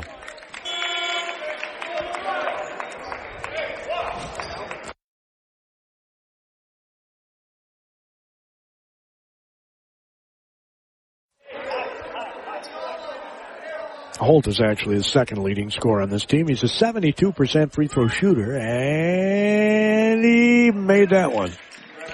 Hamline's going to put on some pressure here. 6:03 to go. It's an 11-point Carleton lead. If I'm Carleton, I do not shoot unless there's Under 10 seconds to go on the shot clock the rest of the way. Getz will hand it off to Harris. Layup is no good. He missed it. Right-handed left side. 5:44 to go. Simperman looks to dribble, penetrate, stops, pops, misses, comes up short again, gets his miss back up, and finally he scores with 5:35 to go in the game. He gets his first field goal. There was a lid on the basket for him. Harris trying to get open. They were trying to deny Harris the ball, and Luke has a couple of words with the official on that one, as Gibbons is going to check back in here with 5 minutes and 23 seconds to go in this game. It's 70-61. Hamline just keeps hanging around, and the reason is three-point shooting. They have 11 triples. Carleton has 5 in this game. Shooting percentages right now, Carleton's at 49%, 47% is Hamline. Vipers are 55% from three-point range, 11 of 20. Carleton is 5 of 18. That's under 28%. Rebounds 32 for Carleton, 24 for Hamline. Hamline has, let's see here, offensive rebounds. They have 5 and Carleton has 12. 13-11. Carleton has 2 more assists than Hamline. Turnovers 14-8. Hamline has the 14. Bench points 25-8 in favor of Hamline. Steals 11-3 in favor of Carleton. Points off turnovers 18-2 Carleton. And that's why they have a 9-point lead with 5:27 to go. Again, pressure is going to be put on here. They deny Harris the ball. Banovets gets it and will bring it up. Across the logo. Right-handed waist-high dribble. Hands it off to Harris. Harris dribbles to his left to Coling. He'll swing it right side to Banovets. Banovets bounces it to Getz. Gets it back to Harris. Harris weaving his way toward the basket. Gets underneath. Oh, he's fallen down. And he made the basket. A circus basket by Luke Harris. He was trying to get around the defender as he's falling down. He throws the shot up and makes it. With 5:04 to go, Coach Hayes telling the official that he's bailing him out as Luke, cool hand Luke at the free throw line, his team up by 11. That was a horse shot, and he makes it. The presence of mind, the incredible concentration, you're falling to the floor, is incredible. As Hamline might have carried the ball there, and the Pipers, Ebel, bounces it to Holt. Holt wants to bully his way to the basket. Here's a three. Shuffled the feet. Rebound taken down by Gibbons. It's a 12-point Carleton lead with 4:40 to go, and I would definitely be milking some of that shot clock the rest of the way here. Harris dribbles to his right, hands it off. Hamline can't score if they don't have the ball. He gets it to Getz. Here's a three by Gibbons. It's an air ball. With 4 minutes and 26 seconds to go. Well, that was an empty possession. 73-61 Carleton. They roll the ball in as we're approaching 4 minutes to go. I always say if it's a single-digit game at the 4-minute mark, you got a game. Ebel dribbles left. Now right. Looks, gets it to Holt at the free throw line. He'll dump it off down low, and Coling tried to knock it off of the Piper, but I guess it's going to be Hamline ball. 16 seconds to go on the shot clock. 4:11 to go on the game clock. Carleton up by 12, 73-61. Hamline will inbound it underneath their own basket. Pass goes in the corner. He elevates, misses. Rebound taken down by Hamline again. Holt got the rebound. Carleton had dominated on the glass, but now Hamline, they could feel this one slipping away, so they're putting in the extra effort to get the rebound. Fouls on Banovets, his third, so Holt will go to the free throw line here. Hamline is a 6 of 8 from the charity stripe, and Carleton is 8 for 14 from the free throw line. As he missed the first free throw, the second one is good. 11-point lead with 4:07 to go. Banovets will bring the ball up. They were denying Harris the ball. Banovets hands it off to Harris. Passes it over to Gibbons. Now to Getz. Coling runs through the lane. Getz will pass it across the lane to Banovets for three. It's no good. Rebound taken down by Holt. 3:44 to go, and Hamline needs points in a hurry. Down by 11. Holt dribbles right side of the lane, tried to get it in the corner. Now he'll lob it underneath. There's a layup. And Hamline scores on the layup. This thing's not over yet. It's back to a 9-point lead for Carleton as they have not scored last couple possessions. 3 minutes, 34 seconds to go in this one. Carleton 73, Hamline 64. Anybody that heard the game a year ago, this thing is not Carleton over. College is committed to providing a true liberal arts education, a curriculum that challenges students to learn broadly and think deeply. Instead of training for one narrow career path, Carleton students develop the knowledge and skills to succeed in any walk of life. Carleton students learn critical thinking, problem solving, use creativity and effective communication, tools that transform a collection of facts and figures into a way of understanding the world. 3 minutes, 34 seconds to go in regulation. The way Hamline shot threes to start this game, they're just 3 threes away from tying this game with 3:34 to go. So again, hopefully Coach Kershaw's got some good action, get a surefire bucket on this possession, and extend that 9-point lead. Gibbons will bring the ball up for Carleton, being guarded by McCarroll. They'll dribble to his left, hand it off to Coling, the freshman. He gets it out to Harris. Harris looks to dribble penetrate. There's 13 seconds on the shot clock. Getz has it. 10 seconds. Getz out to Coling. Coling shoots from the free throw line, and it's no good. Rebound taken down by Holt. We're approaching 3 minutes to go. It's a 73-64 Carleton lead. McCarroll bounces it on the base, or on the block. It's spinning left and right, shooting and scoring. All of a sudden, Hamline's become super efficient as Worley scores. It's a 7-point game with 2:50 to go. Banovets tells Harris to just go ahead. He's got it as he brings the ball up the floor. 73-66. It's been 3 minutes since Carleton has scored a field goal. Here's a shot, Banovets from three. It's no good. Rebound, Gibbons got it, and he got fouled by McCarroll.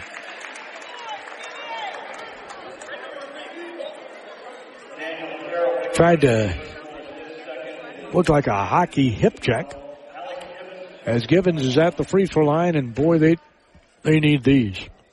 2:26 to go, up by 7. Made it. Swish.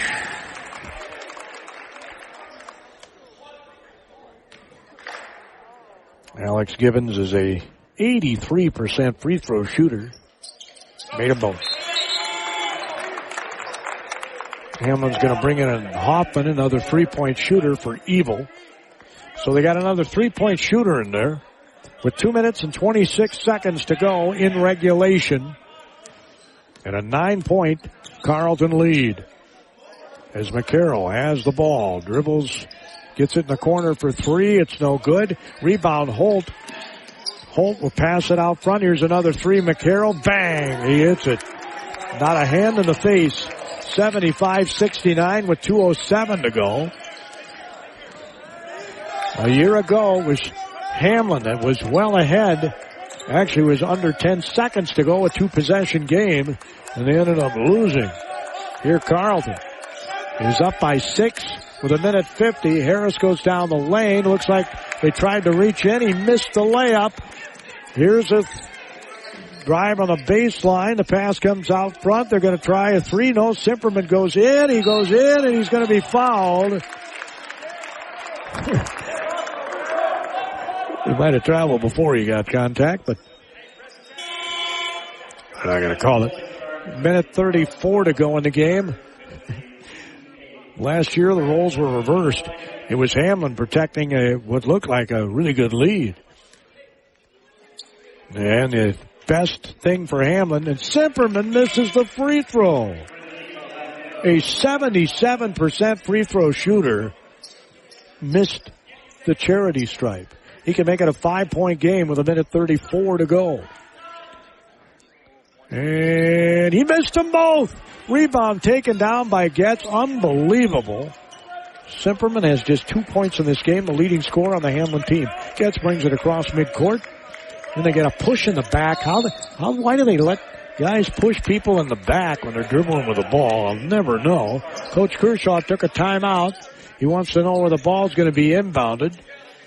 And they're going to inbound it nearly right in front of the Carleton bench. His team they need points on this possession. 75-69, 1:23 to go. We'll be back in 30 College's seconds. faculty members are highly respected scholars, researchers, and practitioners in their field. But above all, their first priority is teaching. Every course at Carleton is taught by a professor, not a teaching assistant, and classes small enough to offer individual attention for students. A student-to-faculty ratio of 9-to-1 ensures Carleton students have plenty of opportunity for interaction with their professors. 1:23 to go in regulation. It's 75-69. Carleton has the ball. There's 19 seconds on the shot clock. 1:23 on the game clock. Harris inbounds it to Coling, the freshman. Looks like he wants to get the ball back to Harris. He does. Harris will dribble to his left. He'll bounce it on the left side. Banovets wants to go to the basket. He gets shut off. He'll hand it behind him to Coling, and the leader's good. What a big shot. An 8-footer by the freshman in the lane, and it's 77-69. Hamline needs to score in a hurry. We're under a minute to go. Holt takes the one dribble, passes underneath. They get a wide open layup. The shot's blocked. Great block as Banovets ends up with it. And it looked like he was wide open for a layup that time. And we're going to have a foul. You almost have to here with 45 seconds to go.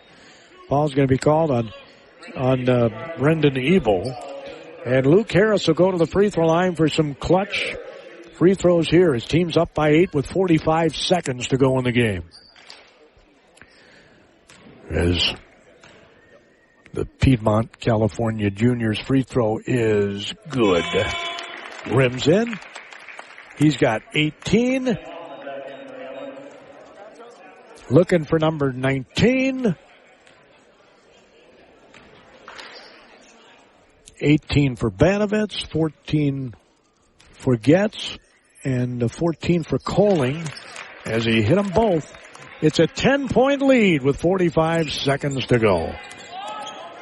Well, and you're almost in launch mode now. McCarron gets the layup, missed it.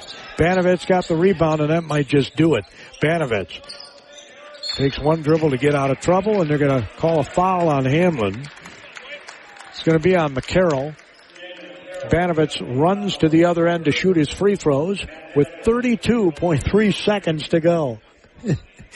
Oh, man. I'll tell you what, that Harris falling down shot off glass needs to be on a highlight reel on ESPN as Banovets hits the free throw. It's 80-69. And he hits the other one. 32 seconds to go, 81-69. I think this one's in the bank. McCarroll to Simperman. Simperman doesn't even want to shoot now. Bounce pass goes underneath. Shots up. McCarroll has a shot blocked. Here's a three left side. It's no good. An air ball. Rebound comes down. And there 12 seconds and no fouls, Coach Hayes says. The final score, 81-69. The Carleton Knights defeat the Hamline Pipers in their first game back from the holiday break. I'm sure we'll have a player or two to visit with Ryan Kershaw as well, as Carleton improves their record to 7-4 overall. They're 4-2 in the MIAC conference. They're 4-1 now at home.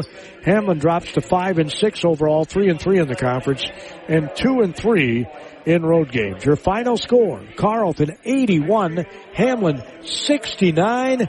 We'll check out all the statistics in this one right after these Every words. part counts at Amesbury Truth, and the most important one is the part you'll play when you join their team.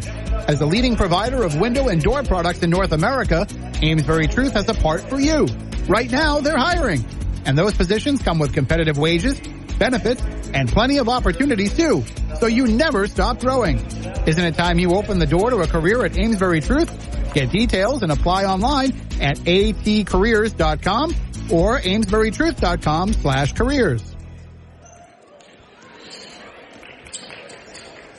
Carleton ranks number 1 among baccalaureate colleges in the number of alumni who have gone on to earn academic doctorates since 2007. Approximately 57% of all alums go on to graduate school within 5 years of graduation, and 21% of alumni go directly to graduate school in the fall after their graduation. It's another reason why Carleton develops lifelong learners. 81-69, the final score tonight. The Carleton Knights defeat the Hamline Pipers and had great balance offensively. Man, I love it when teams share the ball. When they were peaking in this game, it was so fun to watch. They got so many good baseline looks and shots in the paint. They just absolutely dominated the paint. 44-26 points in the paint. Points off turnovers 18-2 for Carleton. Don't need to say a whole lot more. They did end up with 39 rebounds to 31 for the Hamline Pipers. And they had 14 offensive rebounds. Hamline had 8. Assists 14-13. Carleton with a 14. Again, 14 turnovers by Hamline. And they had double-digit turnovers in the first half. 8 turnovers for Carleton. They average about 9 a game, so they were under their average. Each team had 3 blocks in this game. 18 points off turnovers. 11 steals for Carleton and 3 for Hamline.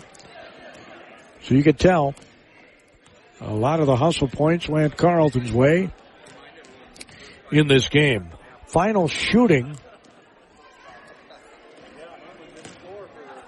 It looks like the Carleton Knights shot 46% from the field, 44% for Hamline. 3-pointers, Hamline was 50%, 12 of 24. That's what kept them in the game. Carleton was 5 of 21, which is about 24%. Carleton was 14 of 20 from the free throw line, and from the free throw line, 7 of 12 was Hamline. When you shoot a lot of threes, you're not going to get to the free throw line a lot. They shot 24 threes, made 12. Carleton shot 21 threes and made 5 in this game. Again, terrific balanced scoring by Carleton in this one. Luke Harris has 19. Matt Banavets had 20. 14 for Spencer Getz and 14 for Sam Coling. That's right. They had 4 guys in double figures tonight. Did the Carleton Knights. 4 gentlemen in double figures in this one. Just incredible. I got Spencer Getz here with me. Hi, Spencer. Hello, how you doing? I'm doing very well. How about yourself? I feel great right now. How can you not? I know. You know what was really impressive there was all the baseline action you guys got. Great passing, sharing the ball. I love watching that. I kind of looked a little bit like the Spurs for a second there. I mean, we started the half with a couple one more passes, which is, I mean, testament to our coach. We've been working on that like crazy, just making the extra pass. If you're not open, back cut, and like we're hitting them. We looked really good today. We were connecting a lot, and I don't know about our turnover, how many turnovers we had, but it couldn't be a ton. 8. We only had 8. Yeah, I'll take that any day. So who won't? And of course they had 14, and you scored 18 points off those 14 turnovers. Yeah, jeez. Yeah, a testament to our offense and our defense today, clicking on all cylinders. Spencer, you come into the game averaging about 5 points a game, and you had a breakout game here tonight. I did. I was feeling it. I've always looked forward to Hamline. Bradley Sipperman is a player I've played against ever since I was in 3rd grade, so he's one of those matchups that I just always look forward to playing against him. It's always a battle, and for some reason today I was able to go on the offensive end. I was focused on defense, and I think just playing hard there kind of worked out with my favorite to offense, too. Yep, he had 14 points, and boy, that was big. Great balanced scoring. you guys are hard to beat when you're this balanced. Yeah. Oh, yeah, exactly. That's a good balanced attack for our whole starting lineup. I think we had some good momentum for all of us. Each one of us had a different run. And then, honestly, our bench, they played great today. I mean, it might not show on the stat sheet, but together they were just flowing and kicking the ball around making the right decisions. Simperman was 1 for 10 from the field. 1 for 10 from the field tonight. Yeah. I don't know. It didn't seem like his normal self today.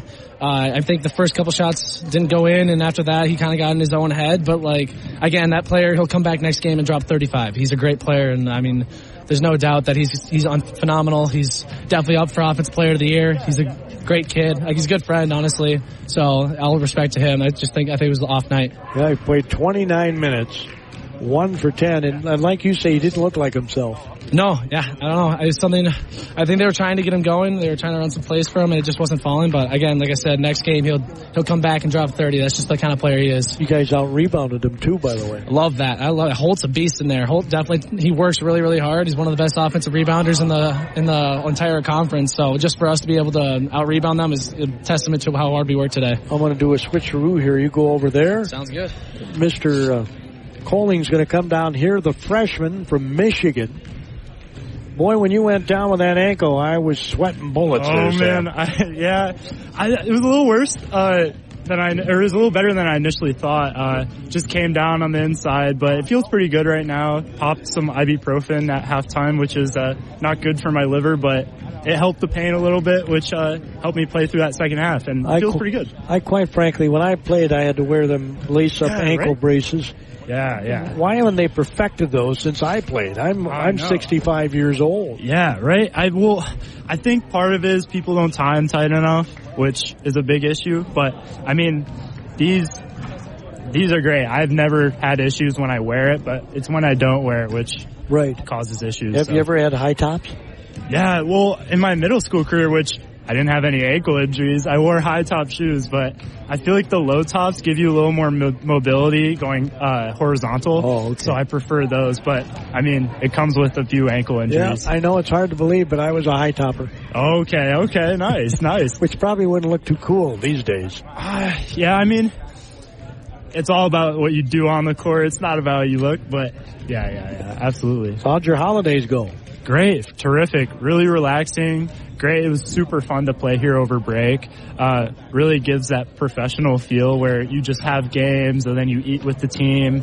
And then our 10-day break at home was super relaxing. Great to see my family and friends again. But yeah, awesome. You know, it's not easy to step into the MIC as a freshman and play as well as you have. I don't know if you realize that. I really appreciate that. I mean, I'm just trying to play my role, do the best I can, and if I'm playing well, that's great. It's really the people around me. I mean, the 4 leaders and seniors that we have on the court beside me, and Luke the junior and Spencer junior, they're awesome leaders. I mean, I really learned so much this fall. I mean, I've learned double of what I've known coming into here about basketball and just life at Carleton. I mean, they're really good mentors on the court and in the classroom and just student life. They're really terrific. I owe it all to them. Well, let's be honest. You go to Carleton, you're probably a sponge. Yeah, right. You're a sponge. You want as much knowledge as you can possibly get, absolutely, including on the basketball. Absolutely. I mean, obviously academics comes first, but I mean, on the court, really, it's almost, I like to compare it to learning a language. You learn so much from these guys, all the terms, all the terminology, and all the systems that we play with. It's totally terrific. It's awesome. I love just learning so much from these guys, and a great coach beside me over here. Yeah. Great supporting cast. They work so hard for everybody around them, and it's paying off, I feel, yeah. Have you chosen a career path yet? Oh, man, I just had this conversation with my father. Okay. I'm feeling more pre-med right now. But then I'm also really interested in math and statistics. So we'll see how that turns out. Definitely into the STEM. Well, maybe that'll take you into research. Yes, absolutely. So a lot of nights in the library. So we'll see that. Well, I'm glad you enjoy that. Oh yeah, I love it. I love chemistry. Love biology.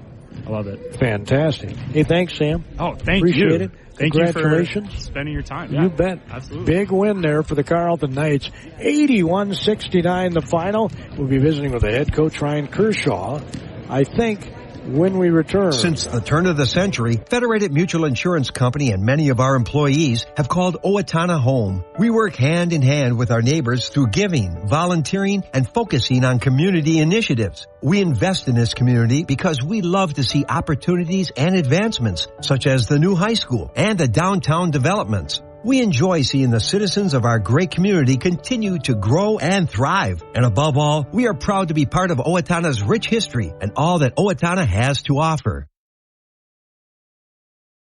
The Carleton College academic environment is undeniably rigorous and challenging, but it's also uniquely supportive. Instead of competing, students embrace a spirit of collaboration. Unlike most colleges, Carleton has 3 10-week terms per academic year: fall, winter, and spring, which allows students to focus more completely on their classes. Another way that Carleton develops leaders. Carleton College is committed to providing a true liberal arts education, a curriculum that challenges students to learn broadly and think deeply. Instead of training for one narrow career path, Carleton students develop the knowledge and skills to succeed in any walk of life. Carleton students learn critical thinking, problem solving, use creativity and effective communication, tools that transform a collection of facts and figures into a way of understanding the world. I got Ryan Kershaw with me. He's the head coach of the Carleton Knights. Big win here, 81-69, Coach. I love the balance. Offensively. Great balance offensively. Great balance without a doubt. I mean, to see 4 guys in double figures is great, and just across the board. And we've talked a lot about just kind of this break. We've been able to just to kind of assess where we're at. And what we're kind of capable of from that standpoint too. And we've had a solid start to the year, but I think there's more there, and our guys came back and are motivated, and I think offensively our numbers aren't necessarily where we want to be, and a lot of just how are we sharing the ball and just our shot selection, and the guys did a great job executing that tonight, and we got much better quality shots, and it shows. It's a really, really quality opponent in Hamline, a very good defensive team in Hamline, and so just very, very pleased with to see 4 guys in double figures. Luke and Bano, but Spencer Guest was terrific. Yeah. And we all know, everybody knows what he's capable of, and to see him play with the confidence was really a great thing. Well, then Simperman made 1 shot all night. Yeah, and he's as talented offensively as pretty much anybody in the league. And Spencer was up for the challenge, and he just battled and he worked, and he made Brad work for everything, and that was just huge. I mean, that kid's on almost an automatic 20 points a game, and Spencer just did a terrific job on him. You scored 18 points off turnovers. Yeah, just our level of activity has been pretty good, and we've got some guys with some natural instincts, and defensively, and our attention to detail and the execution, and just our level of activity was really good. And so it's been a strength of ours more so this year, just getting out and be able to pressure and turn teams over a little bit more, and that was great, and really good to see. +8 on the glass. Rebounding was a huge, Hamline, they got some guys. Austin Holt's one of the best offensive rebounders in the conference, and he did get a couple there late, but all in all, Sam did a wonderful job on him, as well as Bano and those other guys too. So that was a huge point of emphasis, and the guys executed that really well. I was just talking to Sam and mentioning the fact that a freshman coming into the MIC doing what he's doing is pretty rare. Very rare, and just a terrific talent, and we're very lucky to have him, and he's just scratching the surface of what he's capable of, and could not be more excited about him, and he played a great game tonight, and it was really good to see, and I think he's really poised to have a great second half for us and the rest of his career here. I gotta say, I was a little shocked, maybe you weren't, that Hamline never went to a zone when you guys were getting all that baseline action around the basket. I was a little shocked by that. Yeah, I think, part of it, Coach Hayes, they're going to play to their strengths, and they're a good defensive team. And I think a lot of times as a coach, it's just, okay, well, what kind of adjustments can you make? And sometimes it is we need to switch our scheme up. It's a man, okay. Right. But, sometimes it's we just need to do our scheme better, and I'm assuming that was probably what went into that, because that's quite frankly how I'm a lot that way too. We don't play a lot of zone, and it's okay, well, what are the other adjustments that we can make to just be better and more effective from that standpoint? Concordia this weekend, they're not a bad team. They're very good. Coach Borman has done a terrific job. Their roster is excellent, and they're one of the more talented teams in the league for sure. Got great size. They got really good guard play. Matt Johnson's one of the better guards in the league, so that'll be a very, very tall task for us going up there. But I think our guys will be up for it, and yeah, we'll see. We approach this game like a playoff game tonight, and our guys are ready. And there's no doubt on Saturday's gonna be another one just like that. Yep, 3:00. We'll get underway at 2:45 here on the Mighty 920. Thanks, Ryan. Thank you, Gordy. Great to see you. Appreciate it. You bet. Ryan Kershaw, he's the head coach of the Carleton Knights. They're victorious tonight, 81-69. Our broadcast is service of Carleton College, Federated Mutual Insurance, Amesbury. Since the turn of the century, Federated Mutual Insurance Company and many of our employees have called Owatonna home. We work hand in hand with our neighbors through giving, volunteering, and focusing on community initiatives. We invest in this community because we love to see opportunities and advancements, such as the new high school and the downtown developments. We enjoy seeing the citizens of our great community continue to grow and thrive. And above all, we are proud to be part of Owatonna's rich history and all that Owatonna has to offer. Carleton College's faculty members are highly respected scholars, researchers, and practitioners in their field. But above all, their first priority is teaching. Every course at Carleton is taught by a professor, not a teaching assistant, and classes small enough to offer individual attention for students. A student-to-faculty ratio of 9-to-1 ensures Carleton students have plenty of opportunity for interaction with their professors. Tomorrow night, it's boys hockey. The Faribault Falcons playing host to the Albert Lee Tigers. We'll get underway about 7 o'clock right here on KDHL. Have a great